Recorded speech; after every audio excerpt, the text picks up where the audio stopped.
A little tentacle action. Just slap him with the tentacles, and down goes Rambolina. Chat. Yikes.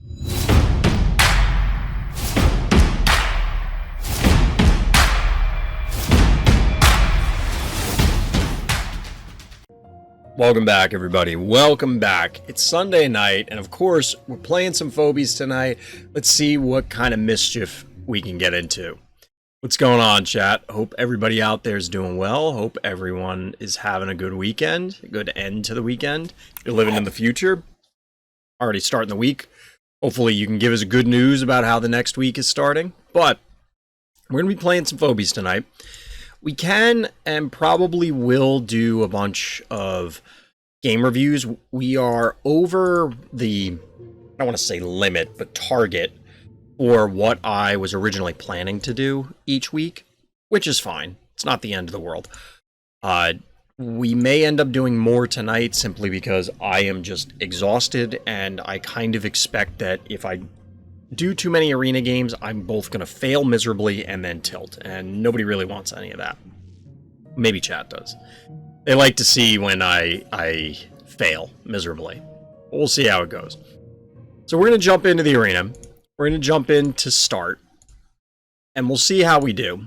Quick aside, everybody, before we get into the actual content, I was accepted into the Phobies Content Affiliate Program, the content creator program, you might call it. Shout out to the Phobies team, and thank you for that. But the reason I'm telling you, everybody out there, dear viewer, dear listener, is to let everybody know that I do receive some compensation from the Phobies team as a result of being part of that program. Now, I loved Phobies before, and I still love Phobies now, and I expect I will still continue to love Phobies in the future. So look forward to more Phobies content coming from Random's Thoughts. So now, on with the show. Like I said, we'll intersperse in some of the extra viewer games because, as always, there's a big list. I am probably, and I haven't announced this in Discord yet, but probably at some point this week, I'm going to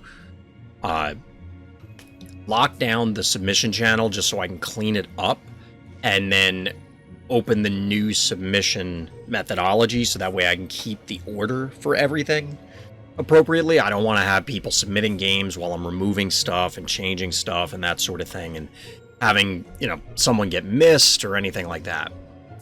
At least that's going to be the goal. I expect it'll only be, all of 20 minutes or something while I'm trying to clean it up, but we'll play it by ear. Hopefully I'll have time this week. The last 2 months or so have been very busy for me, real life-wise. So I just haven't had the opportunity to get as much done as I would have liked. Specifically relating to the stream and getting stuff squared away for the stream. So hopefully I'll have some opportunity or time freeing up in the coming weeks, in the coming months, we'll see. In the coming months also means it's coming close to the end of the year, believe it or not, and that means, of course, all kinds of lunacy as the holidays approach. Honestly, probably the calmest time of the year for me is, between February and May, I guess. Everything else constantly feels like, I gotta do something for work, I gotta do something for other stuff in real life, bunch of obligations, that sort of thing, which I know everybody has. So I'm not really, I'm not trying to complain here. It's just one of those things that it's trying to juggle the various responsibilities. Hey, Kune, what's good? Don't overwork yourself? I always do. I will, I have some personal goals for this year, specifically as it pertains to the stream, and it pertains to YouTube. Hey, Savadas, what's good? I always try, I'm trying to hit them. I don't know, and if I fall short, no one's going to care but me, but it'll bother me. But I expect next year I'm probably going to shift emphasis on certain things. So, realistically, and this is just a general streaming thing, Twitch is not good for discoverability. Generally, you don't look for, or Twitch doesn't do a great job of promoting certain things. They have their suggested channels and stuff like that, but it's much discoverability from what, quote unquote, everyone says, and this is me just, regurgitating, we'll say, things that I've seen elsewhere, read elsewhere, that sort of thing. So it seems to hold up what I've seen or what I've read and what I've heard with my own personal observations, that Twitch is not great for discoverability. Twitch is not great for growing and keeping an audience. 1, 2, 3. So they could do this. Kind of have to go here. The reason this matters is it's difficult to try and grow both the YouTube channel, which if you're watching this on YouTube, come by the Twitch stream, RTChompGG over on Twitch. Or if you're watching this live on Twitch, hit up the YouTube channel. And in both cases, likes and subscribes definitely help. And follows, or whatever the platform of choice is, and what they call it, because of course they all have to name it something different. And I had gone this year with we'll call it a strategy of I'm trying to hit 5 days a week, and up to this point I have, of a video on YouTube every day. Every one of those 5 days. Now, it was the weekdays previously. Now it's, like a slightly shifted schedule, but still 5 days out of each 7. And I wanted to do that just to be like, okay, I'm going to churn out the content as best as I can, as quickly as I can. And I'm wondering if I'd be better served producing less quantity of videos. And I've talked about this before, and changing it to a higher quality, quote unquote. Put a lot more emphasis into B-roll, put a lot more emphasis into effects and sound and those sort of things. Yeah, it's not YouTube is how I found you. It's hard to get attention on Twitch. Yeah, I mean, part of it is the games that I enjoy. And this is, look, I have said this many times before. My opponent not even here. What is happening right now? I've said this on many occasions before. I can't make streaming a full-time job right now. I cannot support my family on what I would get streaming-wise.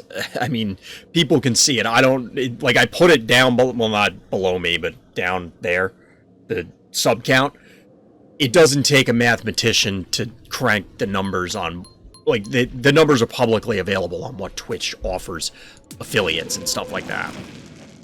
This could be really risky if our opponent decides that they are actually here and not just screwing with us. We could get blown out here. I don't know. We'll see. We're gonna do this. So, point is, I couldn't just quit my real life job and stream all the time and produce content. All right, well, there you go. Again, as I started out with, this is Sunday, so I wouldn't be surprised if people are just trying to get their last few games in. I'm not going to hit gold for this week, not in the next 26 minutes, unless the next 8 people just completely scoop to me, or some of my async games just end. Which, I'm not going to just rush in. I mean, I guess I could, but I don't know why I took this random async turn. It was mostly because I said the word async, and then I just kind of mechanically clicked on it. But we will get our Diamond Jack. So, point is, I can't do content creation full-time. It would be cool. I'd love to do that. I think it would be fun. But it's not something that I could really do. Is your async in here, Savadas? I know I saw your name on one of them, but I don't really pay attention to any of the asyncs, as I've said on many occasions before. Should be. 1400. I'm just clicking on things. I'm not... I don't play the asyncs to just, get them over with, but I kinda do. To a degree. I'm 100% not paying attention to whatever is happening in this game. I don't even know if this kills this. It does.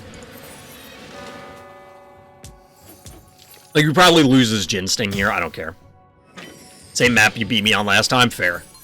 I mean, you got me in a bunch of the earlier ones, Savata, so there's that. Run through 30 games at the moment just to hit gold pack.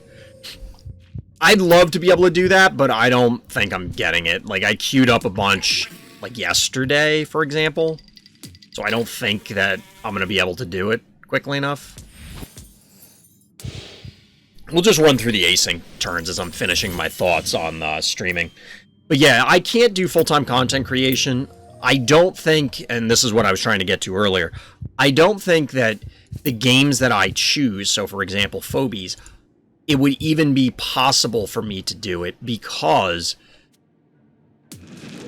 I don't think the population is there for Phobies. And that's not to say that Phobies is a bad game or anything like that. It's just the reality of the situation that this will kill it. Okay, we'll just do this. Phobies is not a bad game. There's nothing wrong with it. I love the game, but the population is not a... You know, we're not talking to Hearthstones, we're not talking to Counter-Strikes, we're not talking to League of Legends. Not that I am even...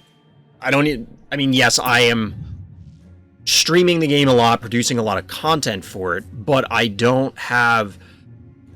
Like, the base isn't there, even if you assume that I am quote-unquote top-tier streamer, which, believe me, I'm not saying that. I don't want it to come across as pompous or arrogant about this, that, I'm the best Phobies streamer, best Phobies content creator. Like, that's not what I'm saying.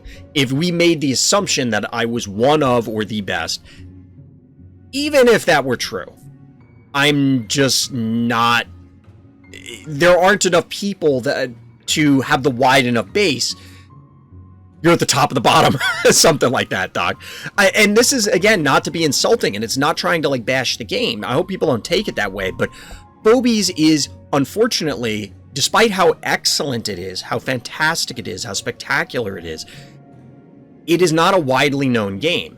And in order for somebody in my position to, for lack of a better way to look at it, leech off of, be a parasite of, I mean, I guess it's more of a symbiotic relationship, but I am, someone in my position exists because there's enough people that care about the game to be interested in watching someone else play the game. Like that, take a step back for a second. For any stream, that sounds insane to a degree, right? It is entertainment, so it's not any different than watching a movie or TV. I watch streams all the time, but it's still, you could be playing that game instead with your precious free time. And I appreciate everybody that watches stuff on YouTube, comes out to the stream, and spends their precious free time listening to me ramble. I am perfectly happy with people doing that. But at the end of the day, and by the way, I'm still just doing things here, I just don't care. At the end of the day, you still have to have a wide enough base because of the X amount of people, there's only going to be a much smaller subset that are going to be interested in even engaging with that content to begin with, or engaging with that content to begin with, then on top of it, somebody being interested enough, entertained enough, willing to support, that is going to put in their Prime sub, put in a regular sub, subscribe to a Patreon, do those things. And by definition, there's just going to be less of those people than the total group. And if we're talking about a smaller total group, you get an even smaller subset. I mean, that's the way it is.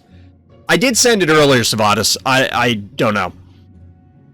Note, if you want to get odd looks from people at conference, tell them the game you're playing during presentation is Phobies. Most of the presentation sucks, so I got a good number of games in. Nice. I mean, if they were asking about the game, like, what did they expect it to be, Doc? I don't know. Like I said, I've always streamed for funsies. I absolutely appreciate the support that people give me, whether it's follows, like I said, likes and subscribes help, but it's follows, it's subscribes, it's likes. I actually hit 500 subscribers on YouTube, so we're, like that, if you told me a few years ago that I was going to have that, I never would have believed it. Like, that sounds incredible to me, and it still does. The subscriber counts that we've had on the stream, the reason why it says 40 down there is because we were up to almost 40 at one point. It's dropped down because some people haven't renewed yet, or maybe they won't, I don't know. But the fact that it was even there was awesome. It's all really cool. And I'm doing it because I enjoy doing it, and I'm going to do it the way I enjoy doing it, is what it amounts to. And I'm glad that people find it entertaining and enjoyable. If they don't, then okay, that's fine too.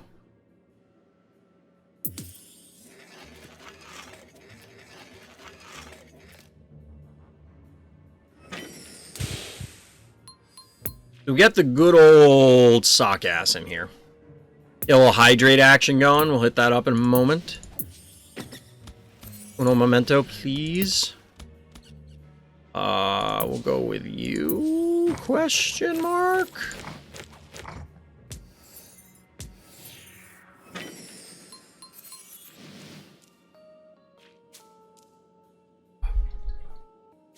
I mean, fair enough, right? This game could blow up and you'd be in a great position, but it doesn't. I'm glad you have fun doing it. Certainly enjoy your content. Well, I appreciate that, Savadas. I want to... I mean, I could stream other games. Do I like some popular games? Yeah, I can't necessarily think of one off the top of my head, but there are more popular games probably than Phobies that I enjoy. But I think I enjoy Phobies more. And that's why I'm streaming it, because I'm enjoying it. There are other games that I'm going to get on stream, like we've talked about in the last few weeks, that there's a whole lot of various... there's a ton of variety games that I would like to stream, because there are things that are just coming out that I think are going to be really cool. And I will be, you know, sharing them with the stream when I can. For example, at the end of this coming week, Cult of the Lamb is coming out. You can be damn sure I'm putting that on stream. 100% happening. I don't even have to worry about any of the weirdness as far as, like, queues or anything like that with other games. I'm not sure why they did that, but, I mean, it's whatever.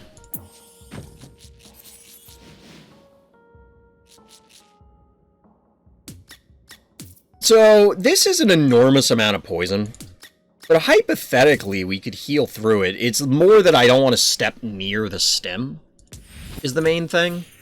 I don't know, we'll see. We'll see. But yeah, I do enjoy the game, and I'm not... I mean, I'm a content affiliate, but I wouldn't be a content affiliate if I didn't enjoy the game. I'd rather play something that I'm not gonna, like... I mean, there are games that absolutely make me hate myself. I think we've all had those where it's like, man, I don't even understand how anybody likes this game. I think the aliens haven't made contact with Earth because they saw pineapple on pizza. You know, I wouldn't blame them, Luffy. I wouldn't blame them for that. It's like, there are some things that are just incorrect.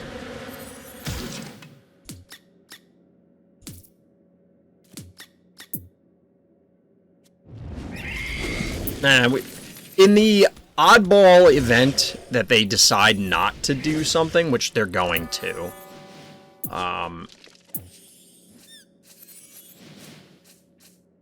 so what can they do here?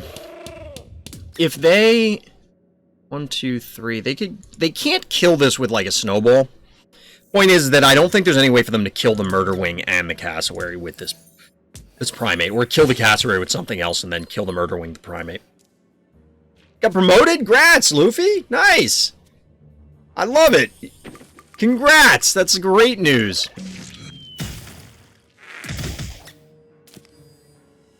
Oh man, this primate still has to hit it twice. Oh, baby, that hurts. Hurts in here. This is not a feel-good moment. It still has 1,600 health, though. I mean, that's a lot of health. And it still has the leap. Pineapple and ham pizza is amazing. I take offense to that. You know, I don't like pineapple on pizza, but I'm not one of those people that are like, you're going to hell for liking pineapple on pizza. I don't care that much. Like, I just don't. I don't know what else to say. It's like, alright, sure. So we can't kill this, I don't think. No, because we can't get a jar in position.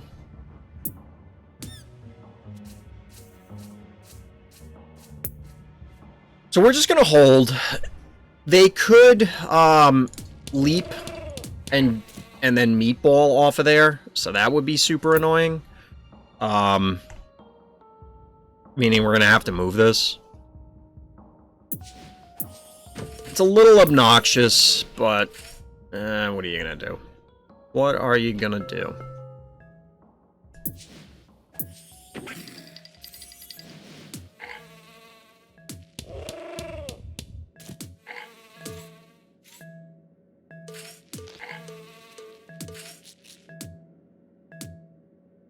I guess.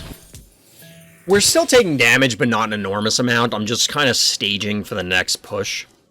Alright, Savadas, thanks for hanging out. Take it easy. But yeah, shout out to Luffy. Shout out to Luffy.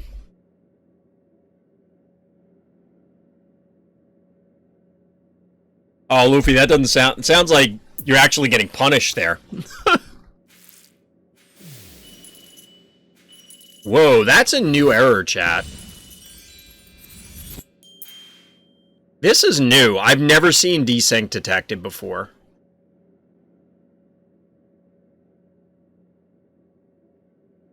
Huh.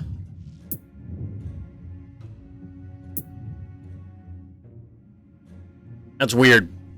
That's weird. So, when I put this video up, this is going to be really weird for the first... I might just label it all as, not games or something like that in the beginning, because I don't want to cut the discussions, but... Not really many games getting played. Maybe we are just going to review games. We'll try one more time, chat. If it doesn't work, we'll jump into some game reviews. Honestly, I thought we were in a good position that game, or a decent position at the very least. We possibly could have repositioned the Ginsting elsewhere. I don't know. It was a little weird just because of the amount of healing that the Primate was able to get. Weekends in 13 minutes. Yeah, I imagine there's a bunch of people queuing up and then, you know, crapping out immediately. But I don't know if for that desync or the surrender they would get credit for that. So, yeah, favorite your games if you want me to do a game review. Which, by the way, if you want to get your games reviewed, hit up the Random Slots Discord. It'll be in the description of the video. But the favorites matter because we happen to be fortunate enough that this one didn't fall off this person's profile, but we've definitely had a few of those lately. And in the past, if you don't favorite it, it'll fall off and can't look at it. That's the way it works. Alright, we're jumping in. The notes for this are, this game was very tough for me. I don't know how to stop Hevo 3.0. It's pretty broken, but in the end, I still get the win.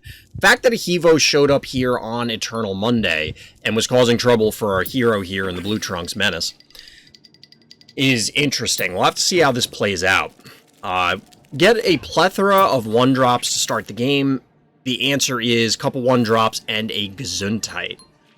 Definitely unique. A lot of people tend towards Cassowary. I'm just not a humongous fan of Gesundheit, but I guess it's fine. So the funny part here is that they're not going to be able to get eliminations on multiple 1-drops because the Boomer can't attack. So yes, the cat will go down, but you're going to need something to supplement the damage in order to ensure that any of this other stuff dies. Oh, I take it back. This cat can kill this cat, so yes, a jar will come in. Usually, they must have been, like, over-leveled comparatively here. It's only level 7, but usually cat does not trade evenly like that, I don't think. I don't remember the exact numbers for on level, but regardless, we got a stabby response, which is just getting into position to eventually push this Boomer away. And the counter jar, of course. This is a little surprising for a variety of reasons. Well, if you finish it with the stabby, it gets pulled into range of both jar on stim, potentially, and double Gesundheit hits and the cat hit. So I get not putting the stabby there, but just blowing it up in general seems a little weird. You could retain the body so that way you could just stick it on the center point later on. But I guess this is how we get to Hevos, because both players elected to bank for a couple turns. Well, our bad guy for a couple turns, and then a little bit from our blue player, and they went for plain old regular Hevo 1.0. Oh man, I just realized this is almost a 40-turn game, chat. Strap in, we're going for the long haul. So here's the Hevo 3.0. Now, we talked about it in a number of games over the course of this weekend, that I'm not a huge fan of just, like, all-inning on a single large phobie. But sometimes it works out, and Hevo 3.0, especially on these small maps, these cramped maps like Eternal Monday, can absolutely make your opponent's life very challenging. And here, because Menace was not really in position to immediately recap points, this Hevo is able to actually both get into position and the bad guy can retain panic point advantage. So a bunch of damage is going down onto good guy's Hevo, down to 1500 health from 22 already, plus a little bit of heart damage. I mean, it can matter. It can matter. We've seen a number of really tight games this time. Of course, the repositioning from the jar is a concession to the fact that the Hevo could hit this Hevo and then the jar and the heart, but it's vulnerable now. The only difference here is it's gonna be deterred by this erratic. I used to like erratic a lot on this map, truthfully, and I wonder if I should get back to it. So we get the Noxious follow-up as the anti-erratic, plus, of course, there's a Stabby. There is a healing spa, but it's going to take Stabby, you know, roughly forever to get back to where it needs to be, if it gets hit with this poison. And Clinico as the last phobie for our hero? I get it, kind of. It's possible our hero doesn't have Muffin, but even then, I'd almost say let the Stabby go and just position it to try and get back here, even though I was saying it would take forever. I don't know. Maybe this is fine. It feels weird.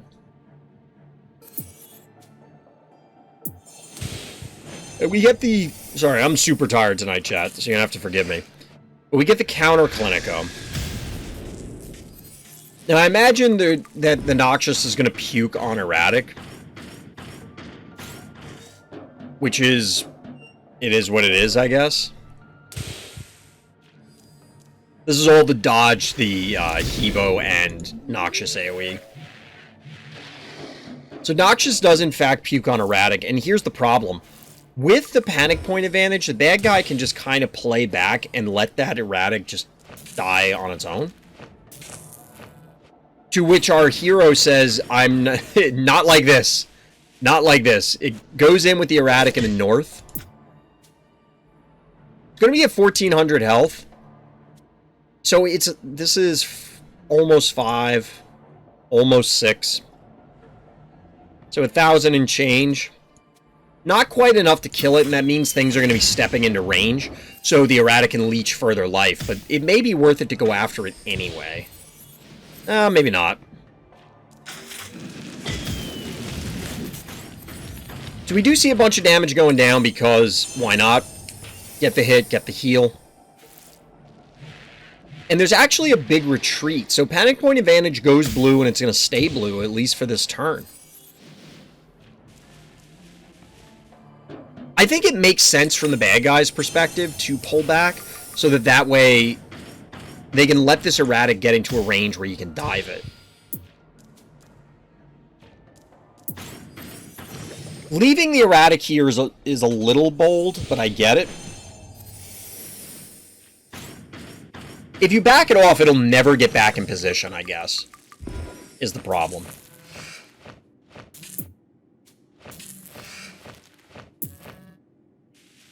Maybe not never, but it has 700 health, which means that it dies.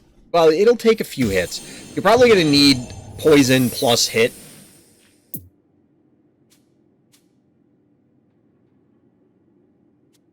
Ugh, sorry. This and Jar could probably get it. Jar off stim. Obviously on stim it will. But the Erratic will never be in that position.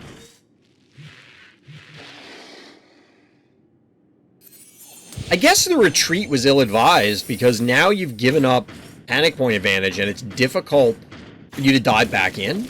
You have to let something die as the bad guy to get that last key, which then would be a sacrificial key, so obviously you don't want to have something die. That Hevo on the lava is a really bold move up here. Yes, the Hevo can tank it, and I get it, to deter anything from going in, but still.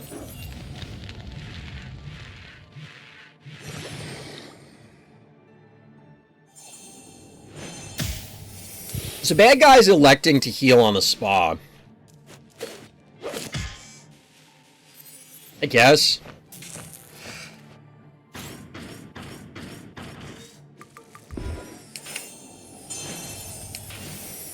At some point, you have to do something else.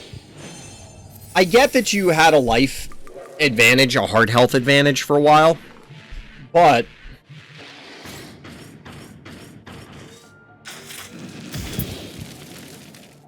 it is 1700 health. That's probably fine. You're gonna have Clinico up. The Hevo should be able to tank some damage. This makes sense as the bad guy the more I think about it, because you can pull back. You should have enough time to do all this stuff. Shouldn't be too big of a deal.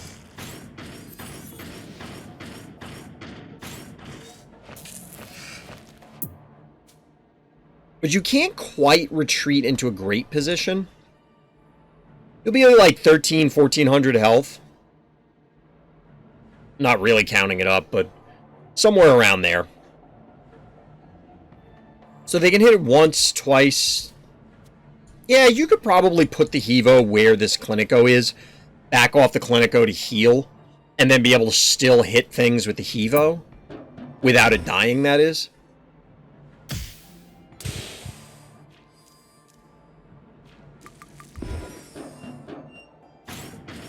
It looks like that's exactly what they're going to do. Or not. This is a little weird. I guess given this position, it's going to be tough for a hero to get in. Unless you send, like... Yeah, send the Hevo in. The Hevo's back at 2200 health, so it's tanky enough that it's not going to die to this stuff. 1800 and change to 3400. So you do have to be careful with your life total as the good guy here. But the Hevo 3.0, that is out of commission for a few turns. Because it's going to need to sit there and heal.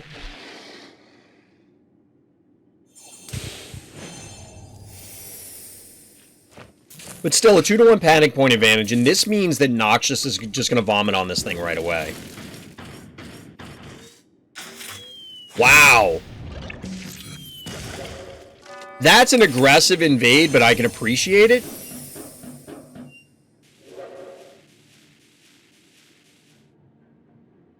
Getting that jar is kind of a big deal. You lose your jar, but that jar is a big source of their damage.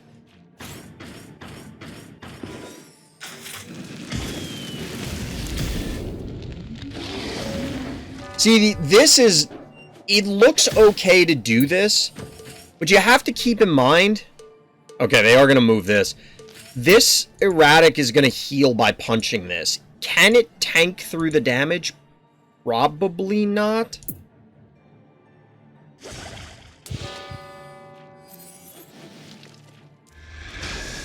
think our opponent could have killed Hevo on which turn, Akune?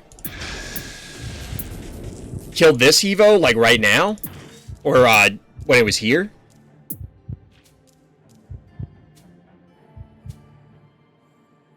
Hold on, whose turn is this right now? So it would have been the start of this turn.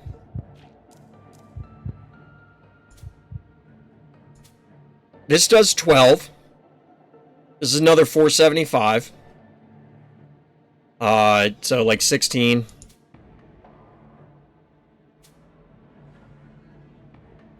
20? Yeah, you could have got it. You could have got it. You would have lost this in the process. You would have taken some damage on this because of Splash, because they would have sent in Erratic. The dragon should not die.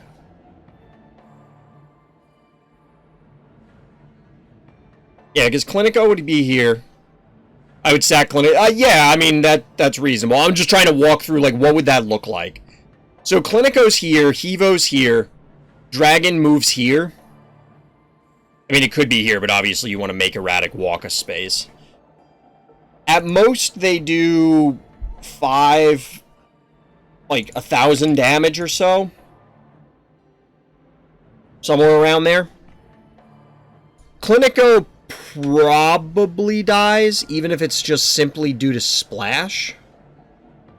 Like a combination of Splash and the lava. But if our hero elects to do something like go after Hevo with a Noxious instead of hitting the Clinico, you take that too. Yeah, they wouldn't be able to kill the Hevo. The only problem with that plan is they could, well, I was going to say they can recap all the points, but I don't know if they can hold them then. Because the Hevo would be almost dead.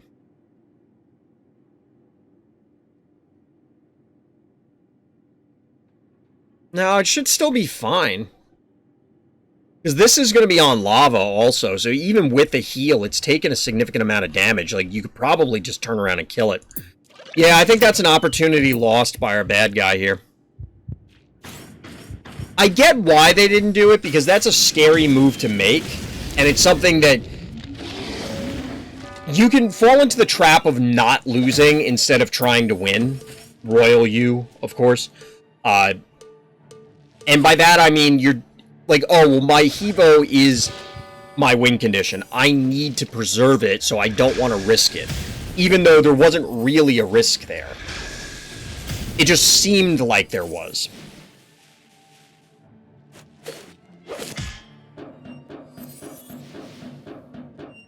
So instead, we see a triple cap going the other way for our hero.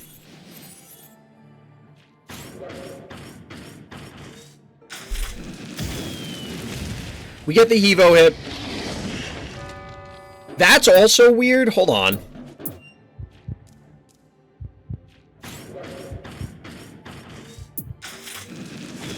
Alright. So we let this hit.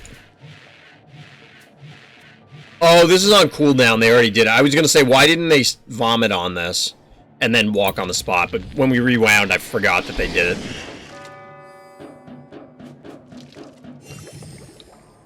Because that would have let them recap this point faster. Bad Guy Heart is at 1,600 health.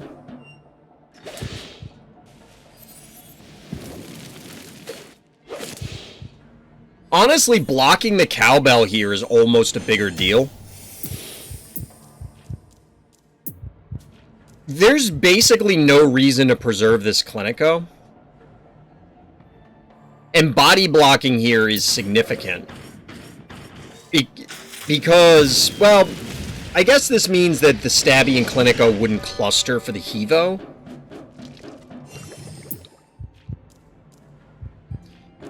But body blocking the cowbell means that they can't recap points as easily.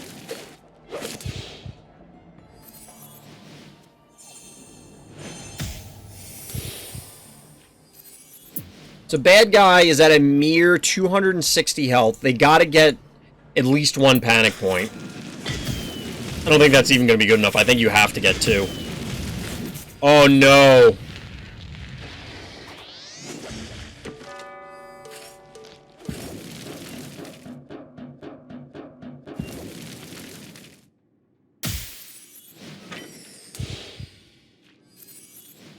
Womp wah.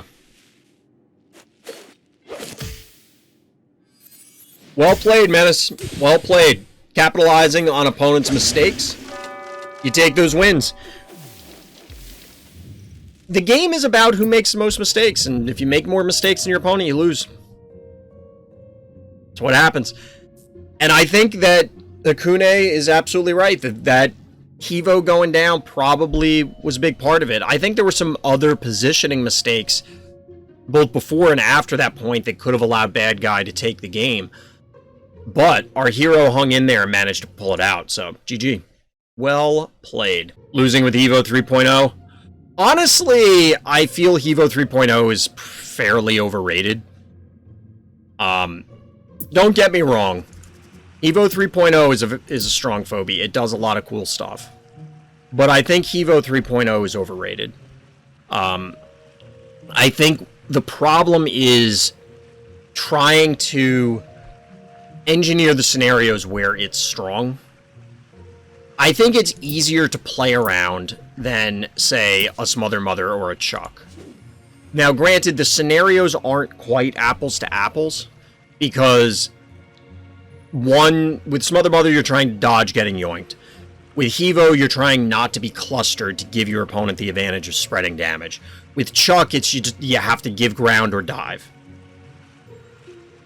But I don't think Hevo 3.0 is quite as scary as a lot of people feel it is. It's still scary.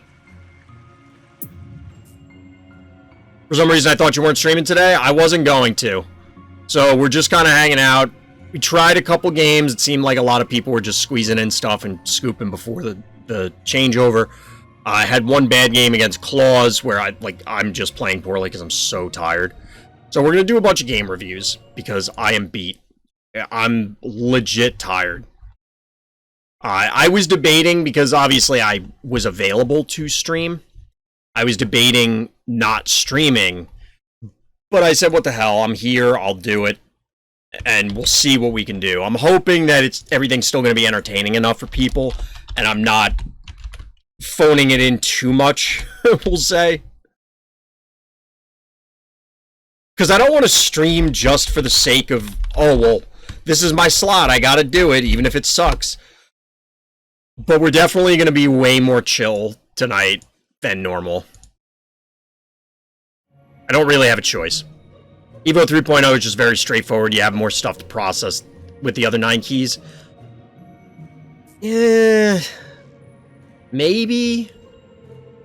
I don't know if you can say Evo 3.0 is more straightforward than Chuck. Chuck is kind of like, is something in range, blow it up.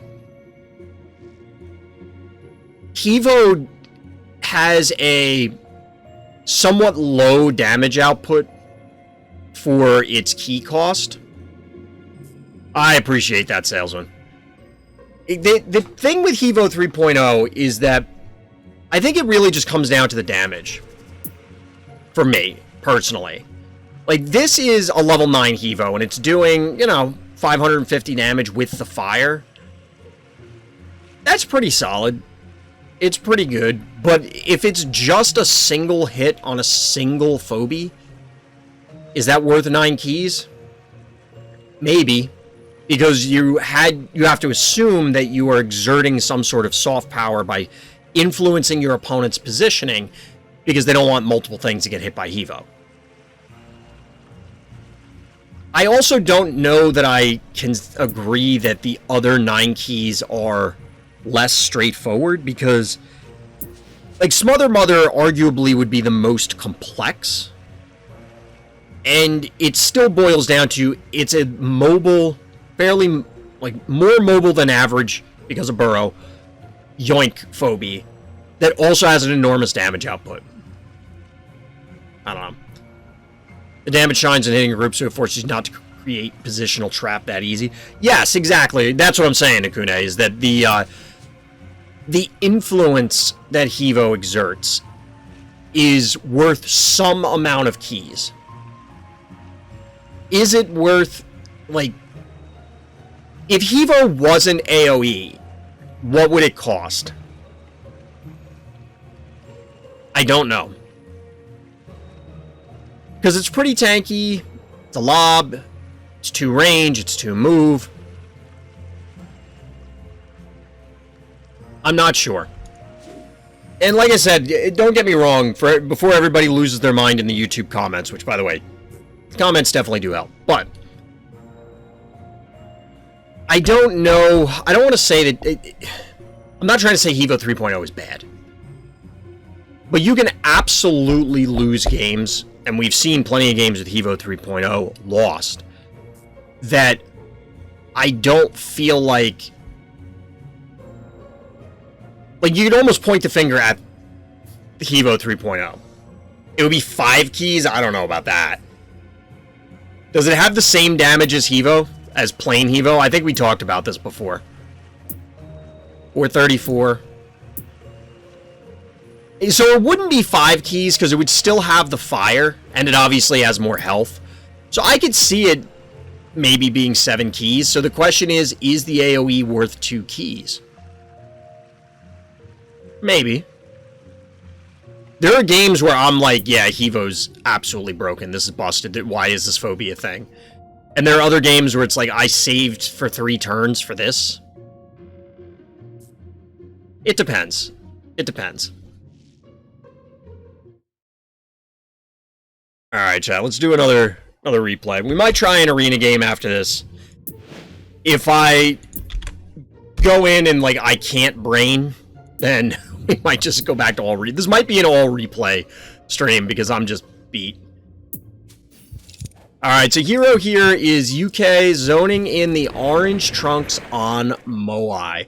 Started throwing from first turn, barely came out on top of it. That sounds like a lot of my games, YuKay, so let's see what you've got.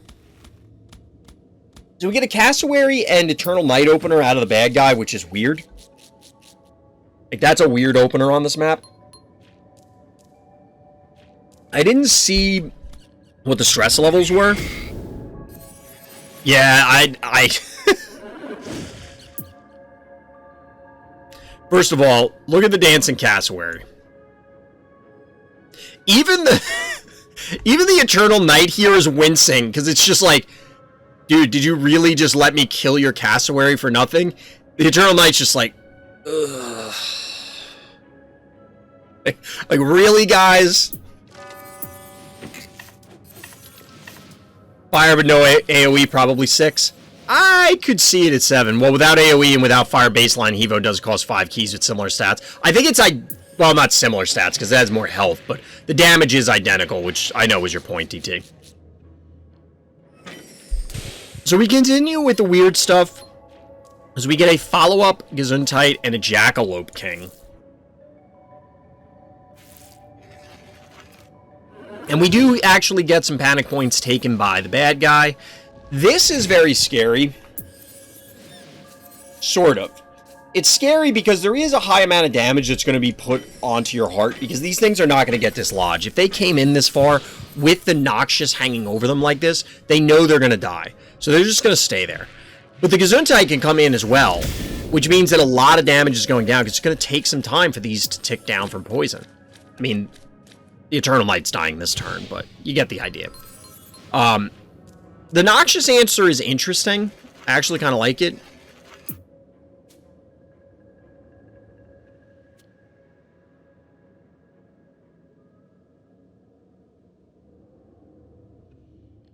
Why?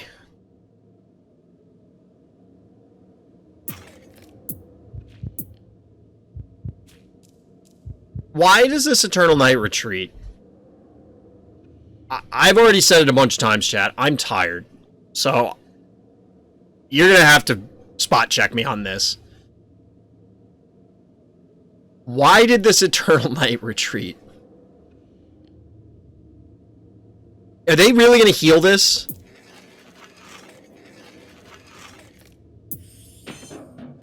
We're actually going to see a Clinico on this. Oh my god. I have to admit, I mean, you could probably tell, I did not expect to see that coming. Investing 3 keys to save your 2 key. I mean, sure, they would have just gotten 4 keys for free, but they got 5 instead? It seems a little weird. Yeah, I wasn't planning to stream Bozo, but I had the ability to, so I said, what the hell. Nice 5-key glass cannon, yep. I don't really agree with that decision there. Now, this Jin Sting could be vulnerable up here. You know, you go in with Jackalope King, you can hit it with your Jin Sting, but... Panic point advantage bad guy. Wait, is this dead? Oh no, is this dead? Oh no, not like this. This thing just came out. Oh, chat, if this was me, I would close up the stream immediately. YuKay, oof. You're channeling your inner chomp.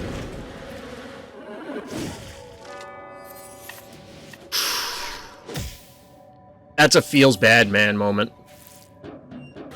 Bees for that one. Alright, so we get a sheep follow-up here. GG. After the massacre. Look what they've done to my boy. And a pterodactyl follow-up. This is interesting. Huh. So you kill the Eternal Knight, but you leave the Murder Wing here, which I guess it's going to have to retreat. I don't know. I guess I would have just prioritized the Murder Wing. Is this Pterodactyl dead? Oh, no!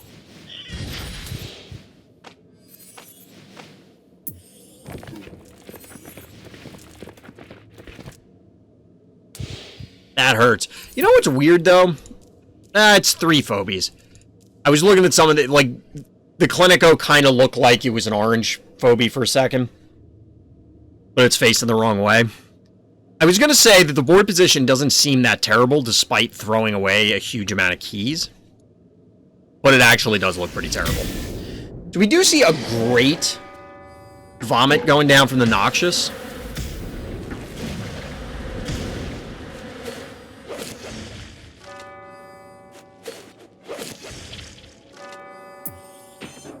Maybe the Clinico is a central component of the game plan regardless. I guess. This is just being toxic from now on. It's just throwing. Is it? I don't quite follow you, Kune. On which side? A lot of Clinicos this weekend, chat. We've been seeing Clinicos from, like, everybody. Wait, did the Clinico heal? I was looking at chat. The Clinico healed.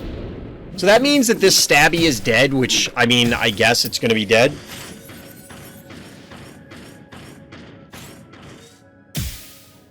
Because the heal went down up here on the Jin Sting, who I can't click on. Want to see what the Jin Sting health is. 330 health. Do get a takedown there. We'll get this sheep. Or maybe not. Yes, you will.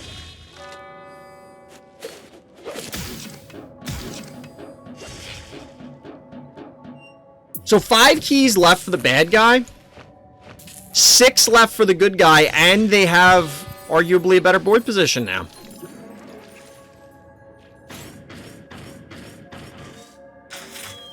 This game is fascinating.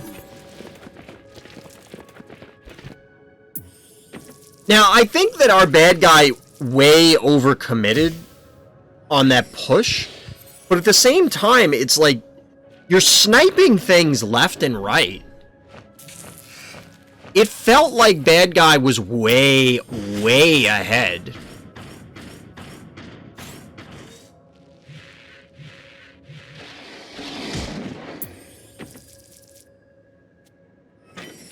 But I guess not. I'm gonna have to go back and look at some of these earlier turns. 2,000 health on the heart.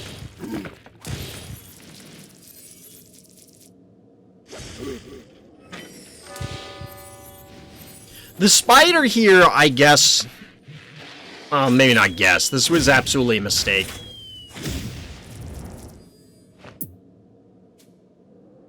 $372.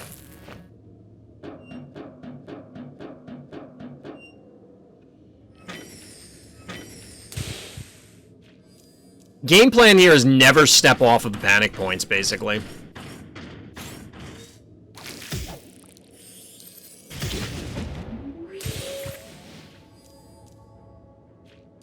Oh no, bad guy. Oh no, this is the hero Clinico.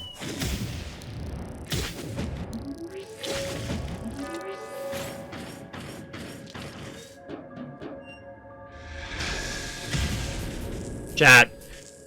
What happened this game? I have to go back to this. Like, where did this go off the rails?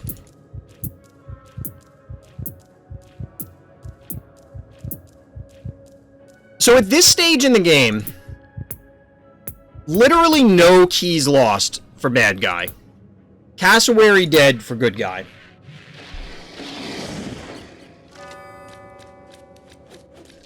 So we're even on keys right now. We're even on keys right now. Turn 12. That if it's the one I'm thinking of when we get there, I think you're right, salesman. So turn 9, I think this is where the dead Stairmaster happens.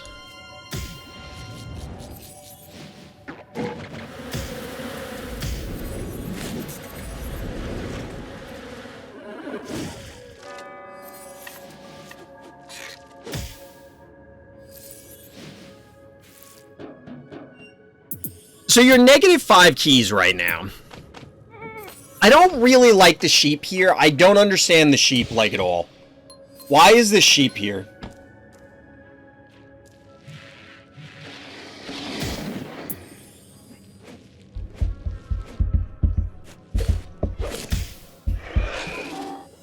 I don't know what the sheep should be offhand, but I don't think it should be sheep. I mean, the Jackalope King was whatever in the beginning. But it could have easily been just about anything else.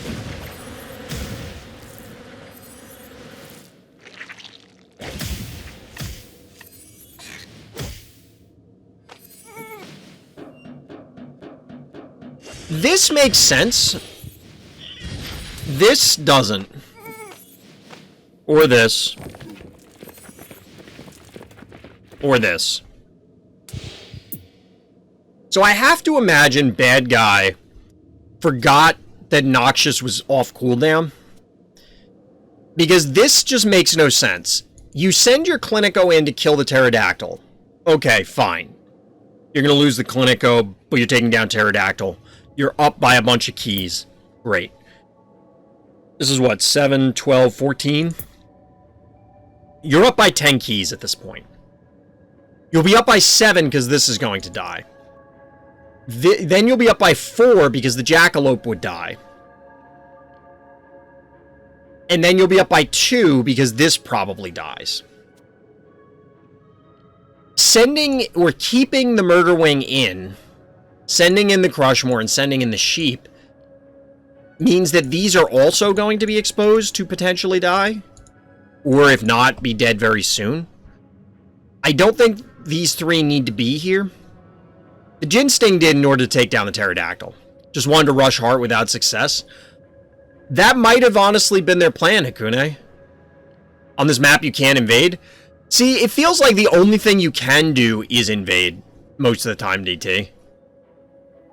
It feels like it should be more defensible, but literally every single game I played on this map devolved into a race on the Heart. Since the keyholes are at the center instead of the corners. Well, if they were in the corners, it would make it more difficult to invade. Unless you're saying it would be like opposite corners. The thing is, I think they could have done a Heart invade, but not here. Across the center line, you're four tiles from the enemy Heart. I'm trying to understand your notation. So you're saying vertically, horizontally, or diagonally, DT? But I guess it doesn't matter. If you're saying if you're past this point, you're 1, 2, 3, 4. 1, 2, 3, 4. I guess I'm not quite following what you mean. You can be in range of a surprise jar and snowball on your own side. 1, 2, 3. Yes, that is accurate. If you're clustered here, yes, I think that you're in a rough spot. If you stage down here, I think you're fine for an invade. So, like, if you come, and we talked about this before, but if you come in down on this line, like where Noxious is, hopefully you can see my cursor moving, and you swing down this way, it's fine. You can send, like, one thing over the top, but clustering here is bad, because there is a choke point that makes it defensible for your opponent. The value by letting Noxious do that is way too huge to hold it as a desperate rush for nothing. Yeah, legitimately, this is what I think happened. Bad Guy thought they were up by 1 billion keys, because it's like, I got their Stairmaster, I got their Pterodactyl, I got that Cassowary on 1. I am just absolutely in control, there's nothing they can do. Unless you do this. And I'm not trying, again, as always, it is not beating up on the Bad Guy here. But I've been in that position where it just feels like, oh, I am miles ahead. I am light years ahead. They can't possibly do anything. And then it's like, you're not that far ahead. Because at the end of this turn, I think, what did we say that it was? It was like plus 10, but now it's 3, 6, 8, 10 here. 7, 12, 14. So it's plus 4 keys for Bad Guy right now. Plus 2 keys for Bad Guy right now. And honestly, it's entirely possible that this thing could have died this turn too. But all that for you're up 2 keys, didn't push a whole lot of heart damage, didn't eliminate a whole bunch of phobies. You just got a bunch of your stuff poisoned.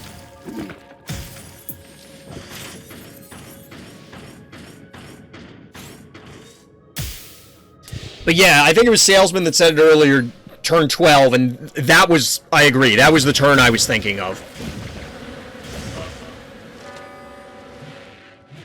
I think the Pterodactyl invade is worth it. You still end up not as ahead as you'd like, but you don't have to send in the Jackalope.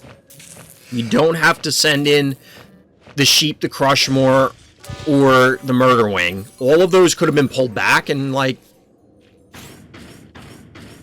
the game is wildly different from this stage. I mean, we can speed through the rest of the turns, because we saw these. The Spider follow-up also makes no sense. So with those 5 keys, even if it's Jar and Thing, or Jar and 2 other things,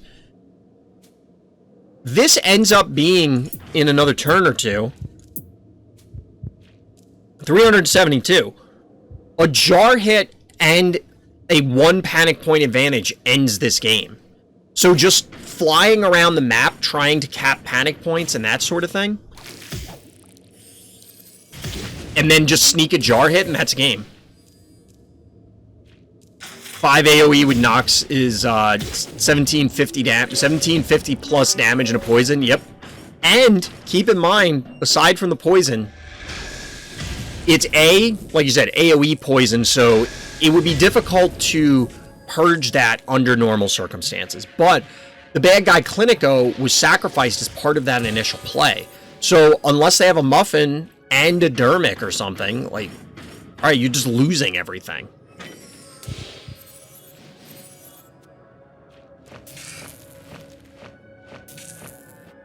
But yeah, at this stage, there's really nothing bad guy can do. Got 1 Phobie to 4. Panic point advantage going to the good guy. Gonna take this game down.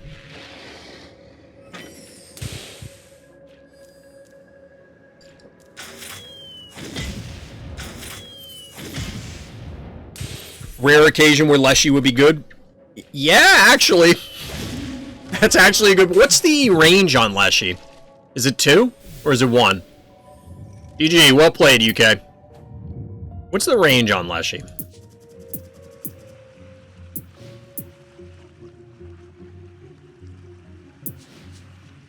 It's 1.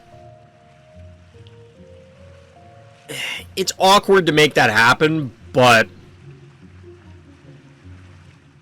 it could work. It could work. But yes, Leshy would have served a strong purpose there. The first time warm-up. Yeah, but I don't think any of that stuff dies to the poison immediately. But given how overextended Bad Guy was, I think they would have never retreated, even if that was an option. Never retreat, never surrender, never complete the dive. Maybe? I don't know. That was pretty cool. That was...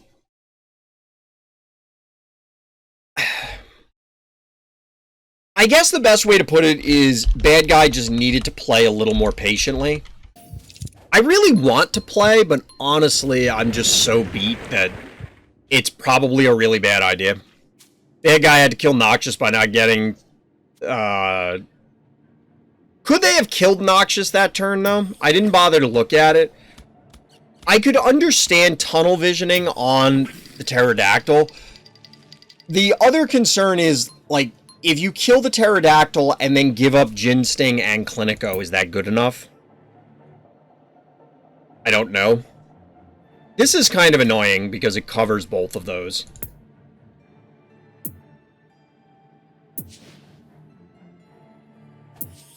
No, game. I didn't mean to do that.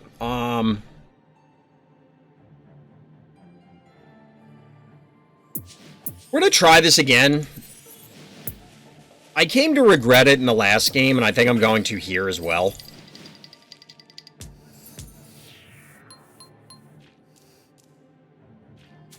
I don't know, but Noxious in that moment was the board holder and the bad guy just ignored it. I think they could ignore it if they backed up with Unbearable and I'll bet it to win. Like, just straight up raw Unbearable? I've done dumber things. I've done dumber things. Stabby is acceptable? Yeah. This is not great, though. I can't safely recap any of these points. How much damage is this? This would be 5, 8, 13.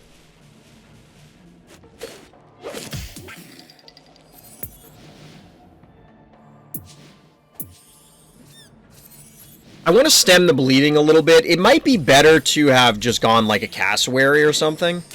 And then banked for Ginsting. This might be getting, like... might be panicking a little bit.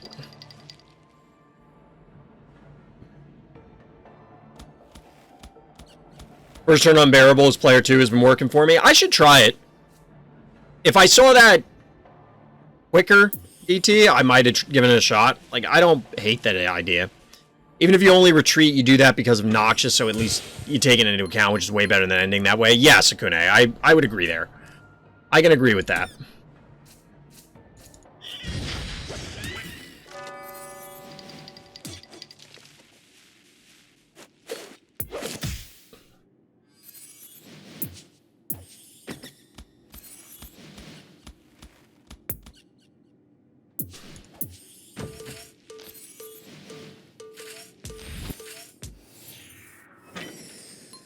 Not 100%, of course, but more often than not. I used to really like Unbearable on this map, and it just hasn't been great for me as of late. Not that it's bad, I just haven't prioritized it as much anymore.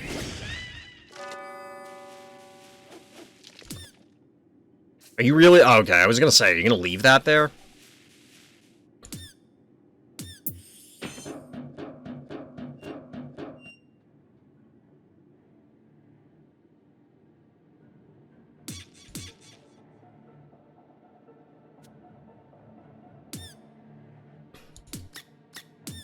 So that's 5. This isn't quite enough, the combination of these two, to kill the Murder Wing, so I could leave it here, because they don't have Leap online. This is enough, the combination of these, so I can't move up at all.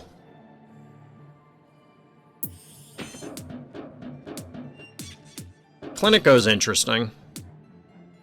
Kind of obnoxious, but...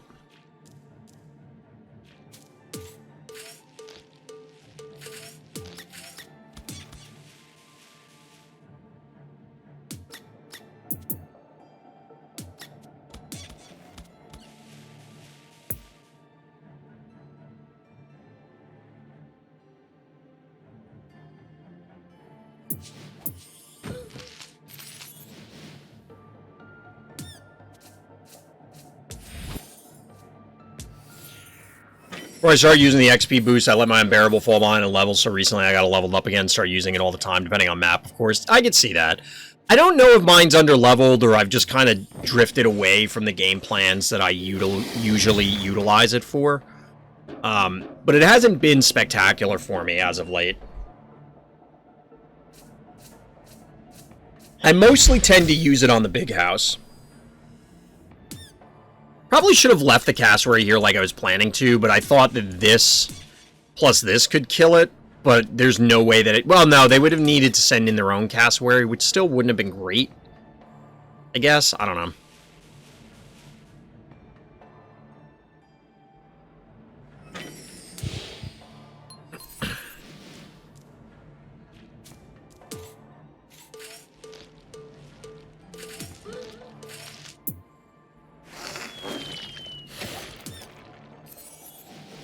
So this could leap, this could come around, so that would mean that it would be dead. If we put this here, we could put it here, and we can't hit it in this spot.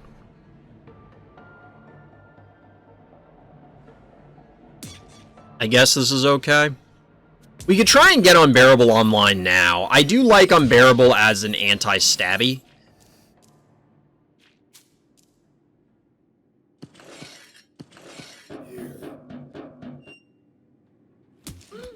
I need some more unicorn levels, because even though this is level 9, it still feels like it doesn't quite do enough. That's a little weird. Is it? I don't know.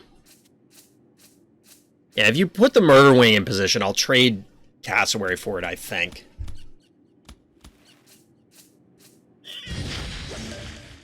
I got Jar to 12, my only phobia at level 12. Jar is pretty good. A level 12 Jar is pretty good. That seems okay. Alright, so this can hit it, and this can hit it, or this can hit it. So they're doing like 1,000. They're not going to kill this.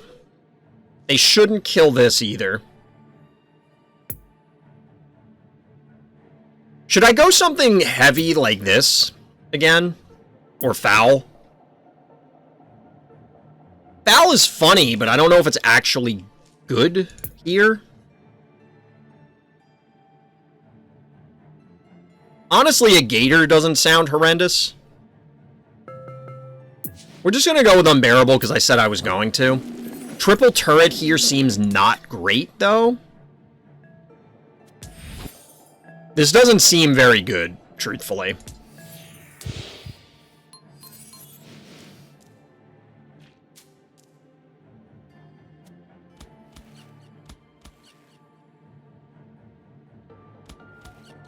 Yeah, Klepto would be better.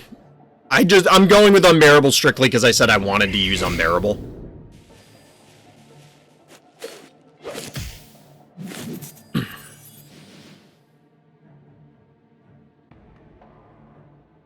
We're in that kind of mood today, chat, where we're just doing things. It's not, like, lose some games, whatever. Who cares? We're just doing stuff.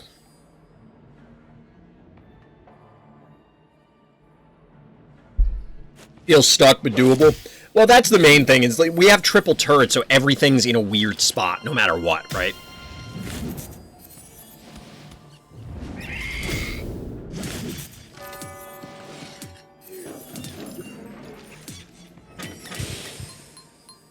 Alright, so can we kill the stabby? Because we can kill the other two kind of trivially.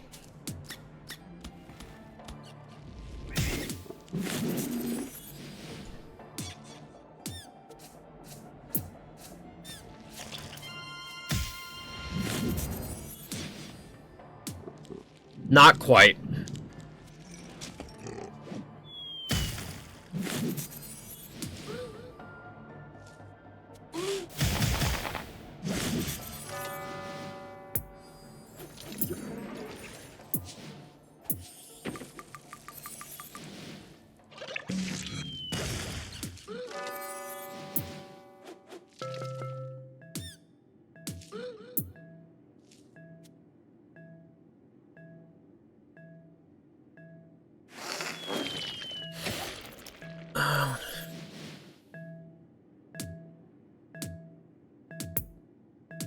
Oh no, we have 5 phobies. So I went with the trap because I expect them to send in the Gravedigger. They might not. And then this trap is pointless.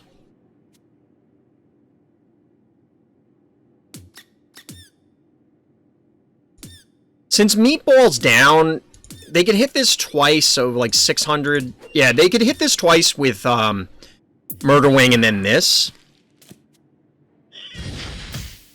It looks like they're going to kill this and back out.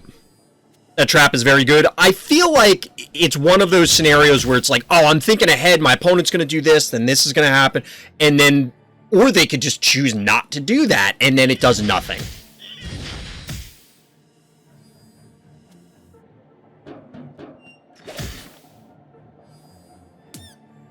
Are you really going to leave this Murder Wing alive?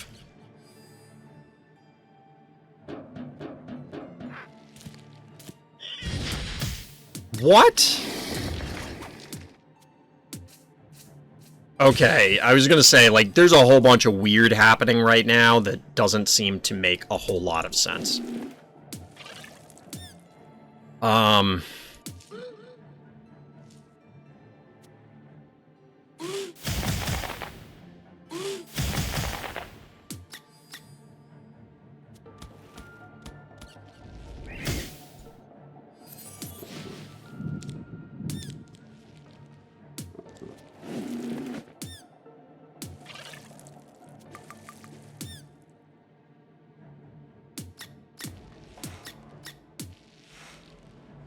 They could just Clinico this.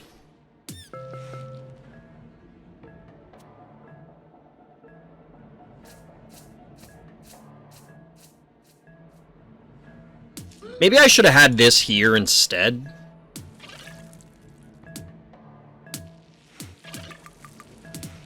In order for them to try and kill any of these things, they have to leave this in range. And it's not even going to kill it. So now we just kill this, right? I mean, even if you heal it, I'm going to have a ton of damage. Now, maybe not enough. This is 9 and 5 is 14 and 5 is 19. Now, we'll kill it.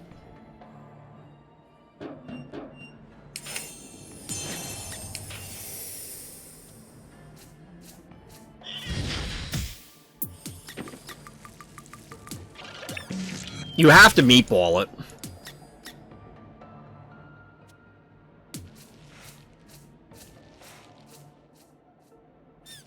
No, you're okay with your positioning. You just have to meatball it.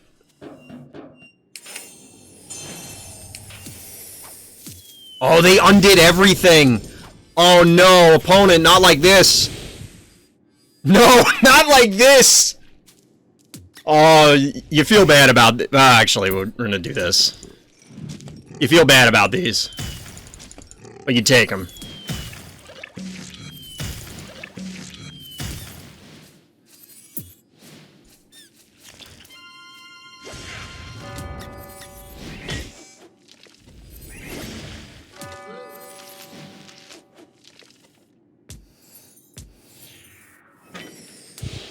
Oh, not like this. I feel bad. I truly feel bad, because they had the right play. They put the Murder Wing here, they put the Clinico here, they heal, they meatball, they hit it with the jar, and they're probably in decent shape. Because I didn't have... Well, I did have enough damage to kill the Clinico anyway, because they... Wait, did they get the heal off? No, they meatballed and... I don't know. They undid it so many times I even forgot what they actually ended up doing. But GG. GG. You take those, chat. They did get the heal. Okay, so we did have enough damage. I thought it was going to be close, because I was just ballparking the numbers real quick.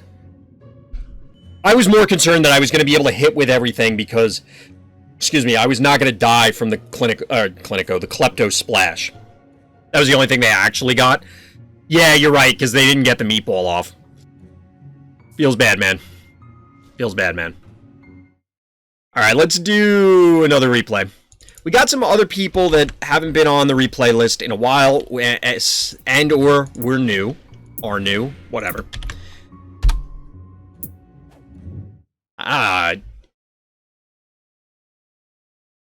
So the notes are level 13 versus level 34. Honey Bear show. Okay. Wait, Honey Bear on this map? Hold on, let me make sure this is the right game, because, like... They said it was 7:31. It says 7:30. Maybe that's not the right game? That's the right person.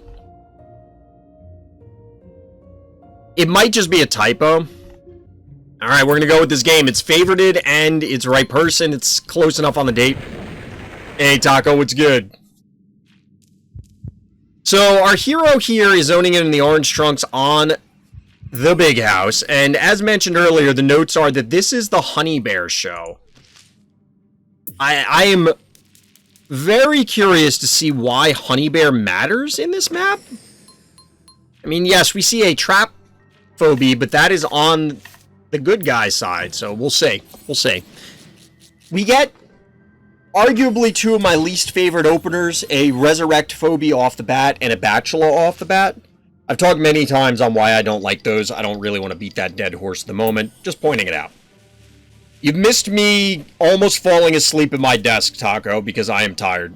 Porn meta, it's true. I mean, I've come to respect Unicorn. I'm still not a huge fan, but I respect it. Like, I understand the power level. Or potential power level. It just kind of feels like Unicorn is much more fragile than current player levels let on, if that makes sense. As in, there are people that have very high level or relatively high level unicorns. Therefore, they're tanky enough to be a quote-unquote turret. But I feel like they're not normally. I don't know. Maybe that's completely incorrect. But I'm beginning to see why we're going to get the Honey Bear show, because we get a Venus on the other side of the board. And here is said Honey Bear.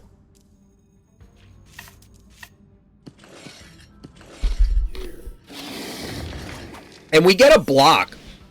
The Gravedigger came out not long ago, but came out early, and it's something that we commonly see on this map, Gravediggers and or Crushmores, in order to lock down your opponent's paths to advance. And in fact, here it even eats a trap from the Unicorn, which may or may not have been intended. But we do get the Honey Bear. It disables 2 blue panic points, so all of a sudden, it's panic point advantage orange. And timeout, chat. Like, this is actually really cool. This is actually pretty cool. Getting this particular setup to, like, get this advantage. You don't really have the ability to invade here because you have 3 one-move Phobies. You got blocked out. So Honey Bear is a pretty heads-up play. I got a surprising win today, all because my opponent positioned their Snowball and Stabby poorly. All it takes is 1 or 2 misplaced Phobies. And both of those are pretty important.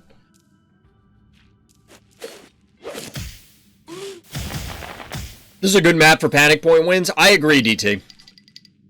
It can happen the other way as well, eliminating all their Phobies because, you know, your opponent is desperately trying to reclaim panic points or is over-aggressive. But Big House, yeah, you can definitely force people's plays more on this map than other ones. Yeah, exactly, DT. That's why I think the Honey Bear play is really cool. I think the Honey Bear play is really cool here. Bank to 14 keys, though. Granted, they have 5 Phobies and 5 Phobies, but 14 and 9 banked keys.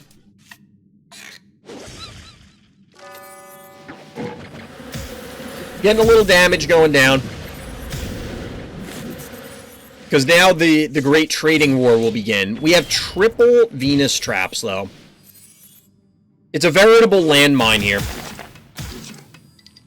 Or set of landmines. Landmine field, I guess, is the better way to put it. That's just a straight-up dead Jin Sting. And then the immediate puke again from Honey Bear. This Attractor is out of the game for a little while. Honestly, it almost would have been better to leave it down here and then just, like, shuffle everything up. But, I don't know. Maybe not. I don't even know if I was pointing the right way when I did that. Yeah, it kind of worked. It was like, I don't know. I was trying to point into that corner, but I can't. I'd have to be, like, over here and do it that way. I don't know.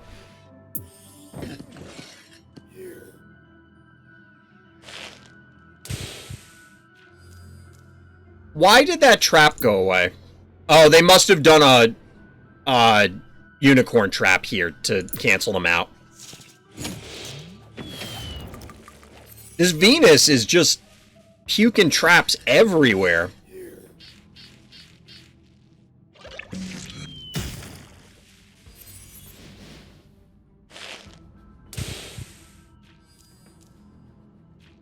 Panic point advantage goes back to blue. For now.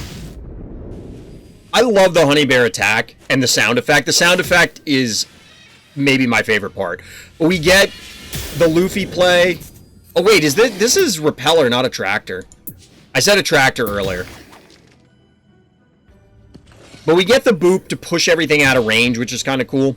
Because now way less hits go down on this Honey Bear. Especially because there was a Gonzo to possibly boost the jar here.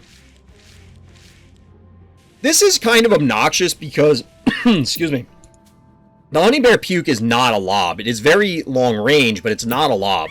So you have to clear this out first.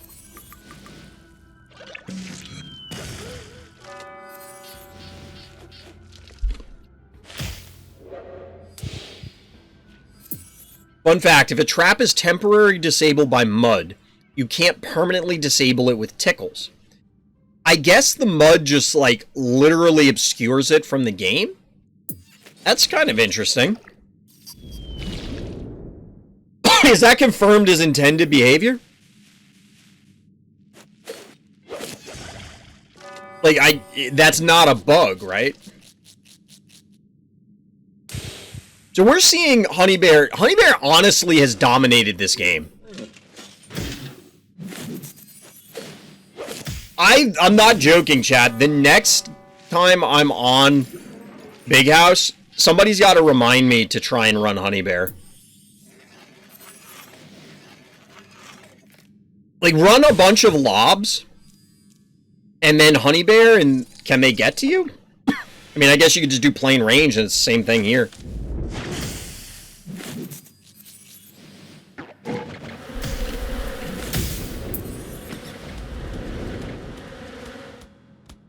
I don't know about this invade, because this Jin Sting is very vulnerable, but Big House is out of rotation now. Is it? That's unfortunate. I'll have to remember for when it comes back in then. I'll forget by then. So the Jin Sting does go down. And this Venus is still laying traps like wild. It actually doesn't look good for our hero here. At least in my opinion. Doesn't look spectacular.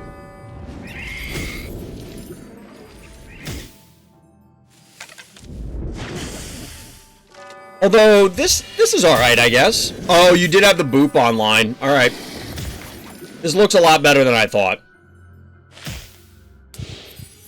Even the Cassowary is gonna live.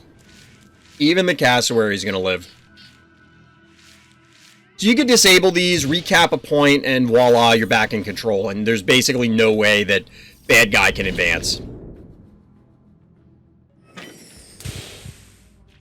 How do you fight into this? Yes, the damage is going to be very slow, but you're going to close this gap even though you're behind, and then you'll eventually take over. And if they ever walk into range, you can just pick them apart with a tractor. Or, I keep saying a tractor, with repeller.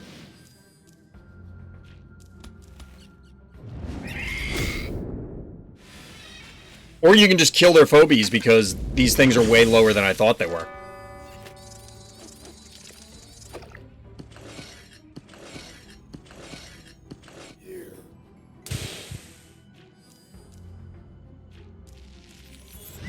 This was pretty cool, chat. This was pretty cool. Honestly, I probably would have recapped this point down here with the Gravedigger, but I wonder if they thought there was a trap there or something. This is fine, too. Because once again, like, what are they supposed to do? How are they going to get in with this Gonzo? But the Honeybear, I wasn't sure, as I sounded so skeptical at the beginning of the game, of why would it be here. What's the hard health now? 32 to 3650. It started at 41, so yeah, it got chipped down pretty quick, and now it's a 3-0 panic point advantage. I think Honeybear is a often overlooked phobie.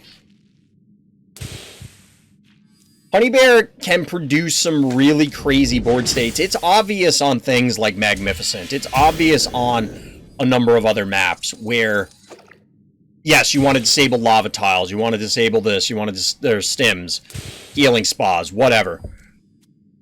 But here, on a map that you would think Honeybear would have no value on, because, well, what am I going to turn off? Alright, you turn off traps and their panic points, and because of the way they're clustered, you can hit multiple panic points. There you go. That was really cool. I really like that. Legitimately, I'm going to have to keep that in mind. A shout out to the game submitter there. The panic point disable made a big difference. Absolutely, it was huge. It was huge. Yeah, you didn't know that, salesman? Honeybear can turn off panic points. It disables any tile. Other than Abyss. It won't affect Abyss tiles. Because they're not really a tile. It's a lack of a tile, I guess.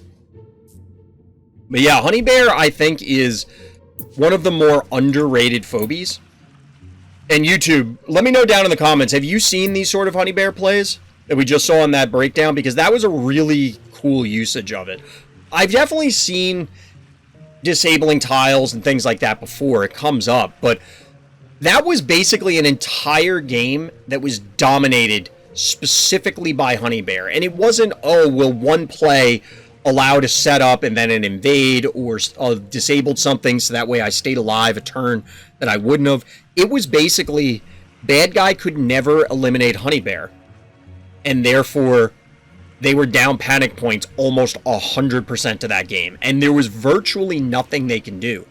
On Big House, it's super hard to get to your opponent's safe panic points.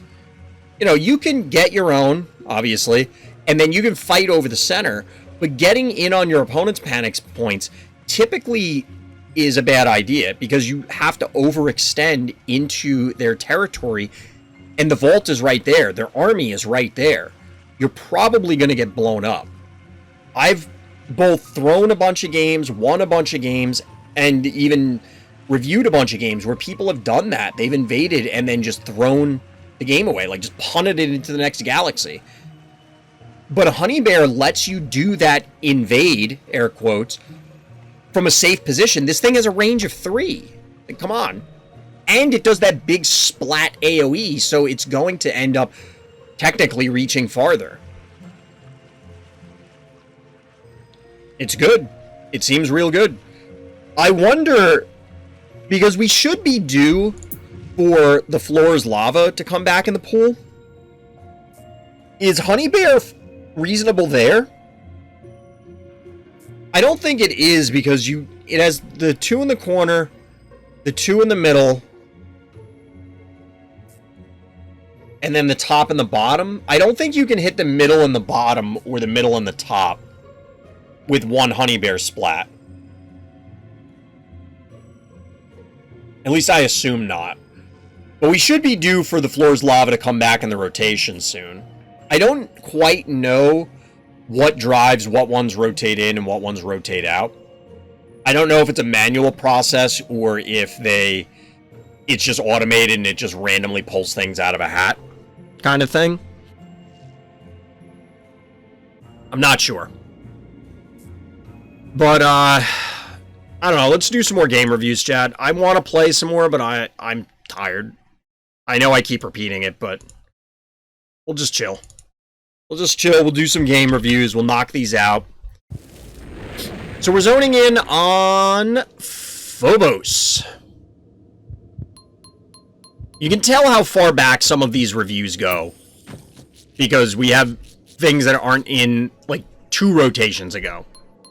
But our hero here is in the orange trunks going second against a snowball opener that's very weird. Because they could have just capped this point. They instead elected to try and run for this point. So they could be up 3-0 right now instead of 2-0, but they do get one of the far ones, so I kind of get it. Hero here elected to open up with Gin Sting and Bank. Into Murder Wing. Into Jar.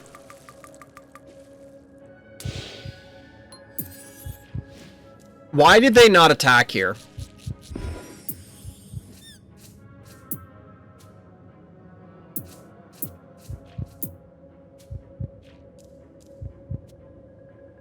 Because they were here. 1, 2, 3, 4. And then walk. Like, why didn't they attack? That must have just been a... Oops, I forgot. Otherwise, this thing could have had, like, almost 800 or 800 damage on it. Something like that. Instead, it's a nearly dead Gin Sting.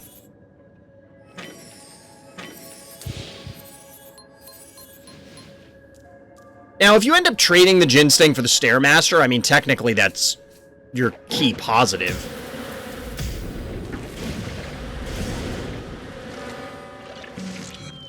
But you could have survived by... So you hit it last turn, then this turn you hit it once and walk away. Still do all this stuff, and yes, they could commit with Snowball, but then they don't have the Snowball on this point. The Snowball would have to be down here and vulnerable.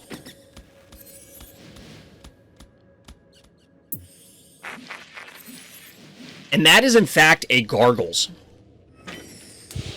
It is a Gargles. Sure. You don't see it very often. I was talking about this offline with respect to a different phobia that I can't remember. Here's the Motherlode. Oh, somebody was asking about the Glob. And bottom line is, I don't see certain phobies a lot. Not even, oh, well, in these high-level games, we don't see them. I straight up don't see them, like, almost ever. Game reviews, when I'm scrolling through, trying to observe games, when I'm playing games, when other people talk about it. Some of these phobies just don't materialize a lot. And I have to imagine that there's a reason for it, right? Somebody was asking about Ray Chargels on YouTube. I like Ray.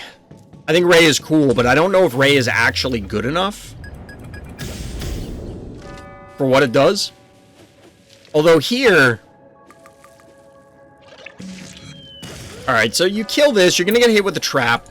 Ray is going to get 1,600 damage in. This is pretty close to dead.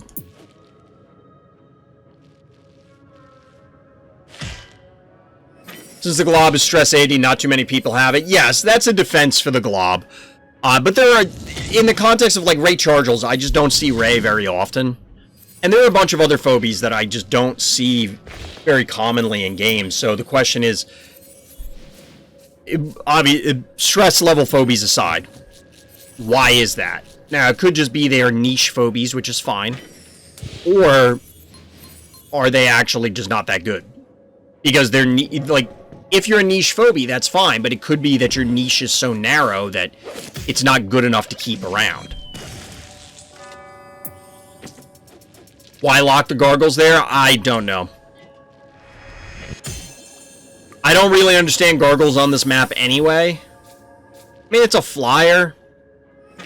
Maybe you could lock off a choke here, or force a choke, or something. I've seen that with Gravediggers.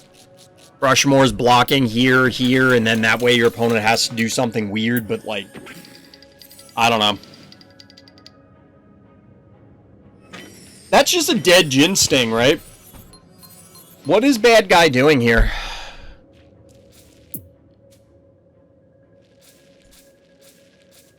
Yeah, it's just a dead Jin Sting. The Dermic here is kind of cool to keep this mother load up and running. Since it was able to... And Dermic even gets a kill. This is even rarer than the Assassin Clinico. The Assassin Dermic. Get the body block for the jar. Ooh, and a flesh crawler. We got some cool phobies showing up in this game, chat. I do love flesh crawler, but I don't remember the last game that I used it in, truthfully.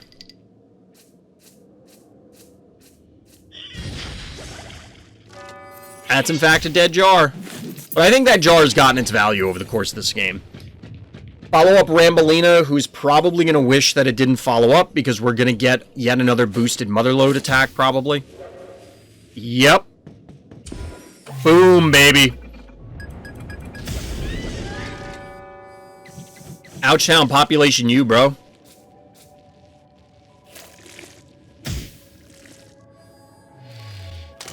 A little tentacle action. Just slap him with the tentacles, and down goes Rambolina. Chat. Yikes. Yikes. And don't get me wrong, 3,100 health. I have some Phobos comments that we'll come back to after this game. But at this point, I don't know what our bad guy does. There's just too many things here. Like, even this is going to die pretty quickly. Should die this turn. Stabby, motherload, swing, flesh crawler. Kill this.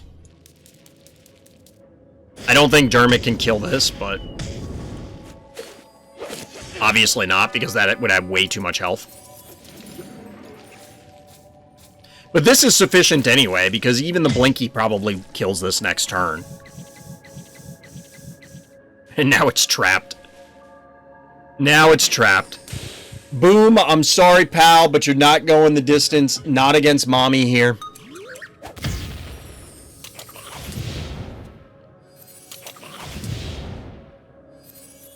How does this game go on for so many more turns? Why does this game go on for so many more turns?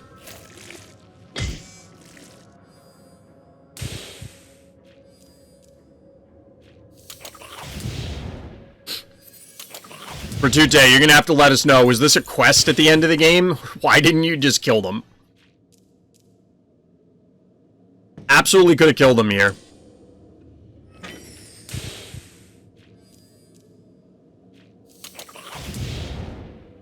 Not really much more to add on this one, chat.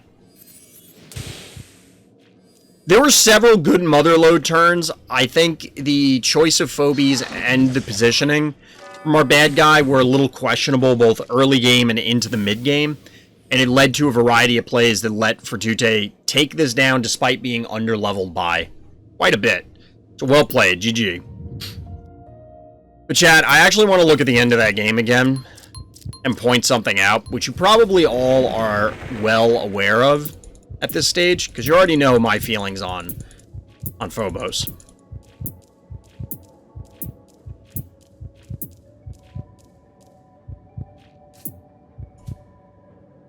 $3,900 health to literally pristine health on this heart.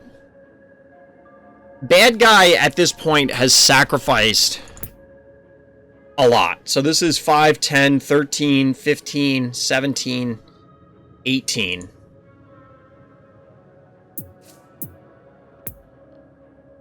18 keys to 7. And truthfully, I don't think the bad guy's out of it yet. I mean, you can even count the gargles within there, 22 to 7.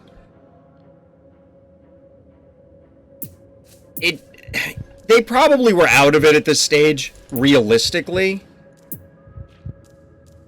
But they didn't have to sacrifice things like this. And towards the end of this game, 3,100 health is fairly low. Where I'm going with this, chat, is I just hate this map. It just feels so player one advantaged. And we've talked about it before that in Phobies, it seems like player one just plainly does have a big advantage, but it feels like Phobos is just a step above and beyond. I don't know. Chat, YouTube viewers, let me know in the comments or in chat if you feel differently, but to me, it just seems like it's so ridiculous for first player. And I meant to talk about this. I don't remember if I did. Just updating Discord real quick. I don't know if I did talk about this or not in the context of Phobos before, but I think that map is bad for both players. And here's the reason why. Obviously, if we assume that it's true that going first on that map is a huge advantage, then it obviously sucks for player two, right? You zone into that map, you're going second, it's like, oh my god. You just have to, you're running uphill while your opponent is driving downhill in like a roller coaster. Pick some other bizarre analogy, because that was the first thing that came to mind. I was talking about roller coaster stage, chat. But conversely, if you lose going first on that map, to me, it obviously feels bad for anybody, I assume.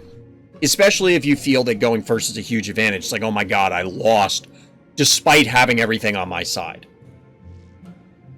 You would think that that means that, oh, well, if somebody feels real bad because they lost with all the advantages, the other person must feel spectacular because they were able to overcome such adversity. My counter argument is no, it still sucks because it just feels like a release. Just relief of the literal stress of I had to overcome so much while my opponent almost was handed the win just by the flip of the coin.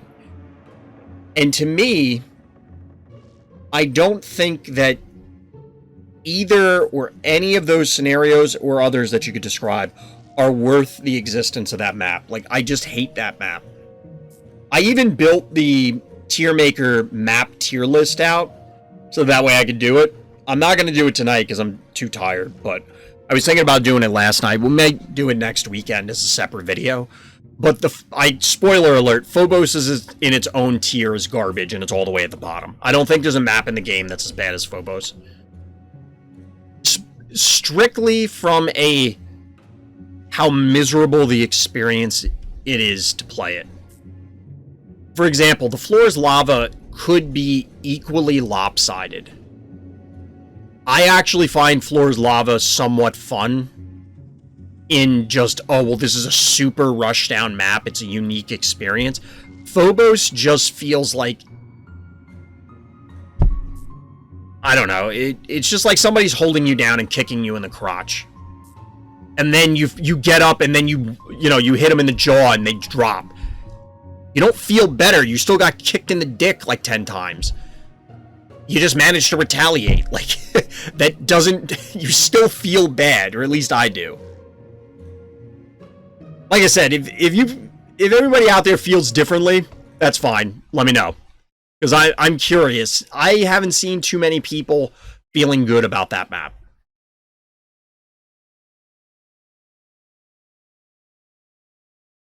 Alright, chat. Probably the last thing in the night. Probably the last thing in the night. I might close up a little early because, like I said, I'm super tired. I need to get some rest. Get ready for the week. But we're going to do one more game review.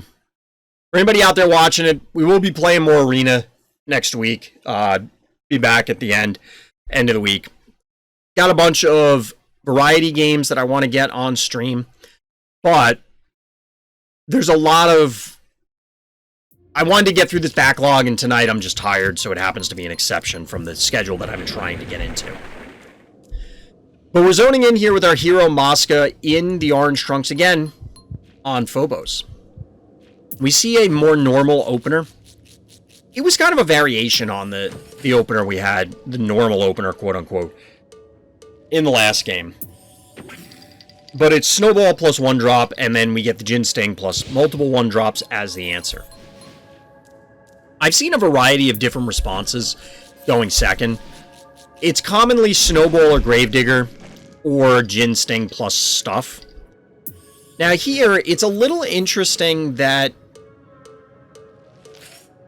Well, So what I was going to say is that it's interesting Alien Engineer vacated the middle, but if this Gin Sting goes in, it dies to the combination of all this stuff. You can't kill all these things with what you have on the board if you try and take the center. That being said, it would prevent your opponent from immediately just taking center stem. So it looks like that's the game plan. And of course, they're going after the actual Gin Sting here. And we're getting the body block, which is relevant so that the cat can't get in here. I think there's enough damage anyway. Because you're going to get, like 900 here, 9 and change. Say 12, plus another 5. It's going to be a dead Gin Sting. It's going to be a dead Gin Sting. But we get the follow-up, so that means that it isn't going to go unpunished. But this still feels like orange players at a disadvantage. Because the Gin Sting here, while damaged, is in a relatively safe position.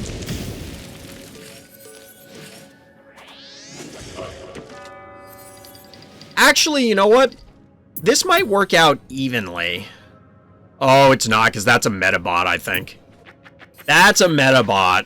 Wow. Because what could have happened is 1-drops charge, kill this, and then Murder Wing comes in and meatballs from the stim to get the Gin Sting. And then you have fireballs down. Whatever their follow-up is, you might be able to just push everything else away and try and stabilize in the center. But instead, it's a 3-to-1 panic point advantage and a very much healthy Gin Sting from our bad guy. We do, in fact, still see the Murder Wing go in, which makes sense. Getting the Snowball off the board is very relevant.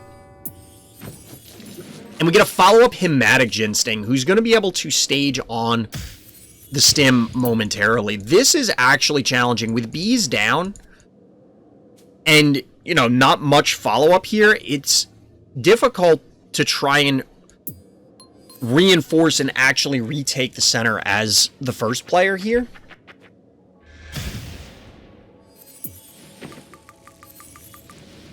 So the Metabot doing its initial heal, I guess, was sufficient, because that Metabot has to die here, right? This Metabot's gonna die, right? There's no way it lives.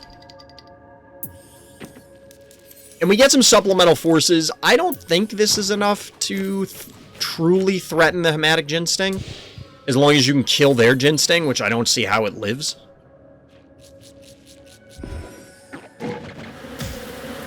Oh yeah, that thing is super dead.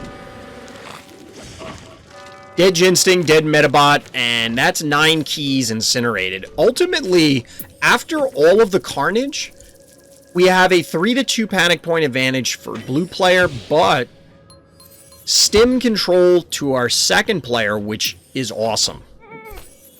So here's the thing, chat. Despite my brief tirade earlier about how much I hate Phobos, I wonder if it is a matter of the Phobies that I have access to. I don't have Hematic Ginsting, but Ginsting feels, and by extension Hematic Ginsting, feel like such unique effects where they're on this stim and then can produce such enormous AoE damage for a relatively low key cost. Yes, you could do it with Hevo 3.0, which I do have access to, but that also costs 9 keys. And if you give your opponent time to set up and they get control of the stim, you're not retaking it. At least not all that easily.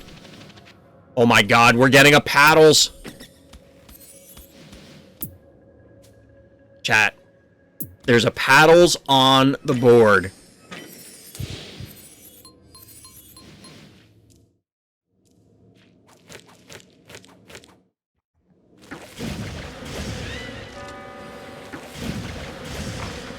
Ginsting doing Ginsting things, eliminating little bitty Phobies, itty bitty Phobies, get a Hevo follow-up. This sheep is going to get juiced and it's going to get a connection onto the Ginsting, but that's it. That's not good enough. 6 keys banked for our hero. I don't know. Let me know, chat, and YouTube viewers, if you want to come by, check out the live stream, RTChompGG. Otherwise, let me know down in the comments. How do you feel about Phobos, and do you feel that going second is not as bad as, I guess, the common consensus is? I'm sure it's not as bad as people think it is. It just feels horrendous. I really don't like it. But admittedly, this is another one of those scenarios where I need to see the numbers, because I don't like certain maps, but I wonder, is it actually okay? And instead, I'm just upset because I don't like it, as compared to it's actually has problems. Anybody else notice that? Nah, I guess that's... never mind. So we get a Brony as the follow-up. It's kind of an Alien Engineer trademark at this stage. It is something that is a decent way to try and stage an invade from, or use as you know, the shock troop here, for lack of a better way to put it. So we get the spread here both to dodge the Brony to a degree, dodge the sheep, because we could get a juiced Brony with paddles.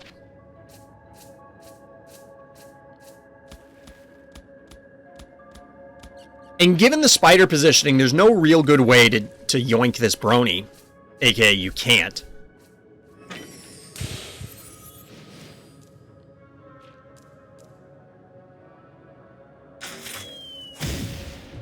You know, a little beatdown going down on the sheep.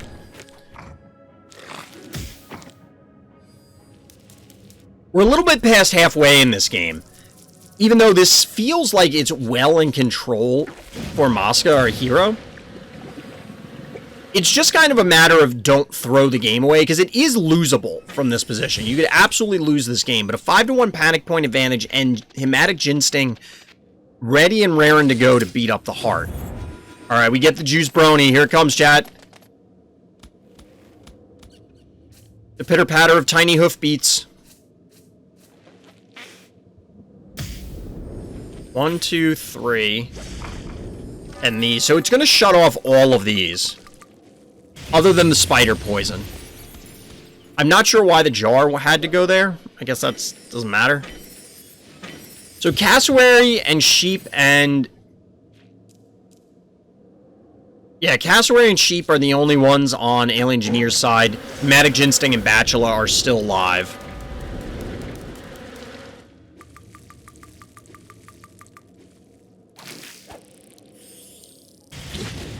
Can't do damage, but that poison still works. Oh, and by the way, body block the heart. Although I don't know if Alien Engineer was really trying to go for the heart there.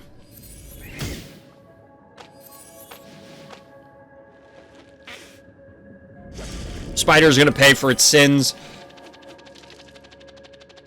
This game really felt like the Hematic Ginsting was kind of what turned it. And let me know if you disagree, but it's a big gambit from Alien Engineer. What did Brony play?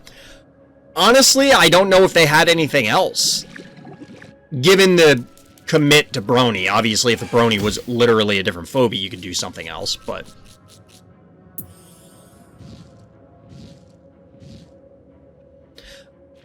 I don't quite understand the Ray Chargels here, I guess because it's a flying ranged phobie.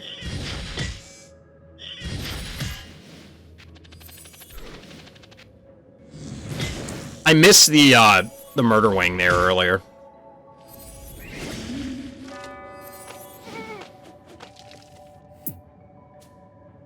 $35.25 to $53.79.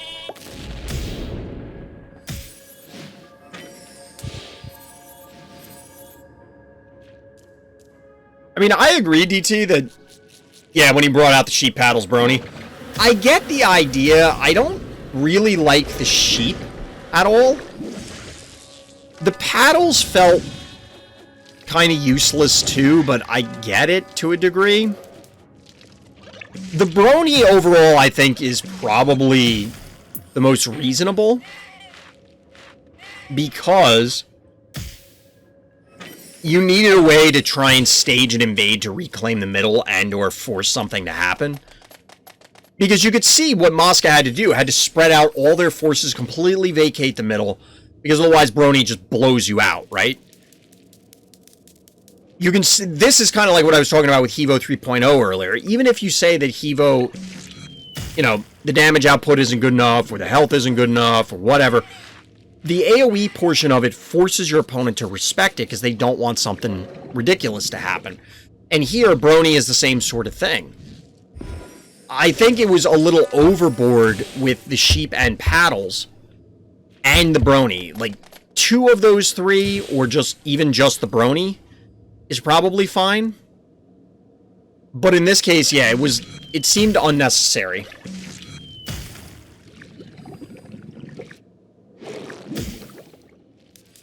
That Brony survives with, like, 1 health. 9 health, artificially extending the game. Womp womp. But yeah, this is pretty cool. As I said earlier, I have to wonder, was the Hematic Ginsting really what turned the game? I mean, it was, it followed up, but could something else have done it? I don't know. Just run the Brony into suicide. I mean, yeah, the writing's on the wall here, but pass turn a couple times and GG. And there it is. Well played. So MOSCA had some really good responses this game. I agree that the Brony Paddle Sheep combo, as we were devoting so much attention to it, just felt overly optimistic. But here's the thing. One, I don't know about this. I guess this is fine. Wow, this really has 635 health at level 10. I guess this was fine, because if you're in Alien Engineer's shoes, right now, your opponent can't really, like, okay, they can come in and do some damage, but they're not necessarily dislodging you. And then you can get Ginsting onto the stim, and alright, you're in business. But the Hematic Ginsting follow-up means that even if you kill this stuff, which they don't, we know that, the Hematic Ginsting comes in and just mops up. This kind of feels like was this the game right here when you solidified on turn 8? Because, like, look at the board position going into turn 9. This is usually what it looks like, or something similar, maybe more panic points taken for the side that has control of the center. But it's not uncommon to see board states like this for the first player, And then it's like, well, what do I do? How do I actually go over the top, or I pick them apart? It's very difficult to get around the edges. And here, the spider's already in position. You have a fairly significant damage dealer here. There's no safe way to assault the center, and then the answer was sheep. I don't know. I feel like that's where the game was decided to. I'll let this play in the background, because this is another talk that I want to... I'm actually going to add it to the list while I'm thinking of it. Give me 1 second, chat.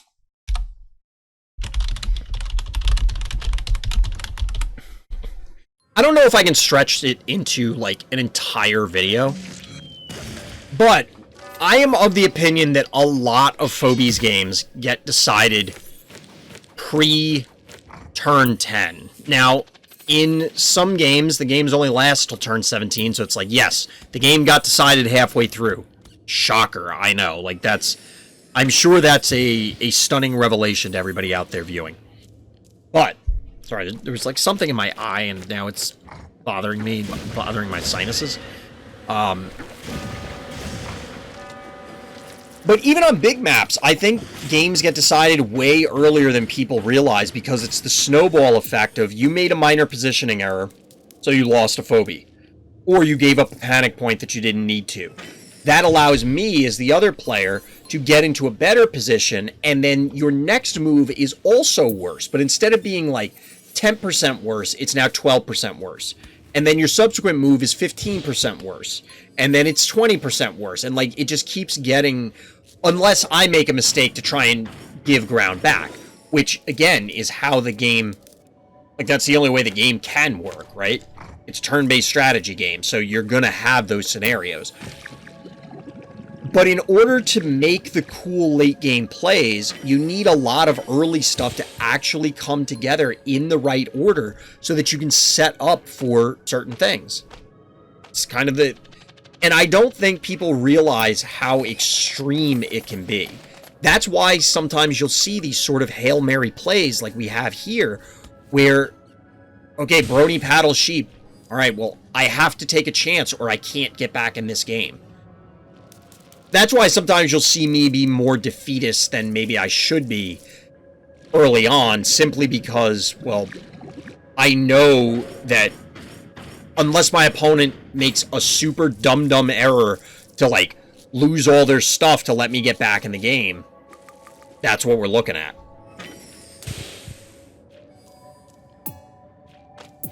I had a game in mind I reviewed where I tracked down my loss to attacking with the wrong phobie, which meant I couldn't let his sheep die to lava so I can meatball something else. That happens all the time, Morbid. Like, incorrectly calculating the damage can absolutely cost you a game because it maybe is an extra attack or 2 attacks or some other effect that could have gone elsewhere. Hey, player, what's good? I think what you're describing is a lot more obvious in Pluto, like you actually see it in real time there. I agree, DT, and if nothing else, I appreciate Pluto existing for that. Which makes that map feel a lot worse than others. That might be it, that the game just more... let me rephrase this. The game better obfuscates the early game emphasis on other maps. Or maybe it just overemphasizes it on Pluto. But yeah, it absolutely feels like Pluto punishes so hard. So hard. Then I crunched 5-hour numbers harder and realized I just didn't have a high enough level to kill a sheep to begin with. Womp wah. Levels matter. Levels matter. But, yeah, DT, Dr. Traffic, Luffy, the regulars on the channel have heard this a lot of times before. Tona, if they're still around right now. But basically, the concept of the critical turn in card games is it's the first most pivotal turn in the course of a game that then decides the course of the game. Which sounds redundant, but here's the example. So I'm going to assume that most people are out there are familiar with the card Wrath of God in Magic. It was a 4-cost that just killed all things, all creatures on the board. It was in the initial alpha and beta sets, and it was a staple early on of control decks because it was a board clear, and it came out quickly. So the whole idea is that a lot of early game decks had to play around and respect the idea of applying enough pressure pre-Wrath of God, but then keeping enough gas in the tank so that you can refill the board, that is, post-Wrath of God. But that was one of the critical turns. And you can look at it in other formats or other games, whether it's other Magic formats, literally other games or whatever, where it's what is the important turn, where this is basically where the game gets decided. You must be able to interact on some level with your opponent in A, B, or C ways, or you will lose. Because either it's an aggressive format and you have to have a board clear, it's a controlling format and you need to have applied some, like this amount of damage, or you're never going to close the game out. Or it's a combo-centric format and you must have gone out of your way to disrupt, slow down, stop entirely their combo by this turn, or you lose. The critical turn being like turn 3 or 4s would turn me away from anything other than standard. I mean, that's perfectly fine. They've stated, like for Modern, that they wanted it on certain things, and obviously other formats have critical turns that are earlier. But, well, it's a different discussion about why they effectively, most of the formats have roughly the same critical turn. Or if you look at it from the number of critical decisions, they're basically the same. It just feels different because, oh, I only played 2 turns. But because you did 85 things on turn 1, you still did the same number of stuff if you played a 15-turn game in Standard. It's a different discussion. Bringing it back to Phobies, because I'm trying to keep this short so that I can do it later, but I think on each map, identifying the critical turn is important, and it feels like maybe all maps have critical turns that are way earlier in the turn sequence than people think it is, or people recognize that it is. Because either you are playing suboptimally, your opponent is playing suboptimally, or both of you are playing suboptimally, which then drags the game out. Hypothetically, you could both be playing optimally, and that also drags the game out, but let's be real. We all make a lot of mistakes, myself especially. But you need certain criteria, and if someone is, you have to have, they started with a stabby opener, so that means you need to respond in a certain way, or you fall too far behind, and then you end up losing the game turns later, but because of the stabby opener. Because they capped all the panic points early, you need to respond in a certain way, or just the clock gets to you. That's the easiest way to explain it. On Pluto, as DT was pointing out, it's very obvious that if your opponent controls the stem, and you can't siege it, you lose. And that could happen very, very early in the game. And it might be that Phobos feels very bad. I think I said Pluto before, but Phobos feels very bad because it's just so obvious. It's in your face. Like, this happened, guess what? You're in for another 20-turn game, but there's nothing you can do. I don't know. But anyway, chat. I am, in fact, going to call it a night. We're about on time. This is when I would end on Sunday. We'll be back tomorrow night. Tomorrow is Variety. We have a major Mythgard patch to talk about. And then we have, we'll see what other games we're playing. I would like to do more Gigabash, maybe some Multiverse. We'll have to play it by ear. We'll see how it goes. That being said, I appreciate everybody hanging out with me tonight, especially since I was so damn tired. Had some weird games, had some fun games. We had some cool game reviews. Like I said, we'll be back tomorrow for Variety. We'll be back at the end of the week with some more fresh Phobies action. We are getting closer and closer to the end of this season. I got to get some more games in. Make sure that I get it. But we're going to call it for now. So as always, everybody, thank you for listening. Thank you for watching. And Black Lives Matter.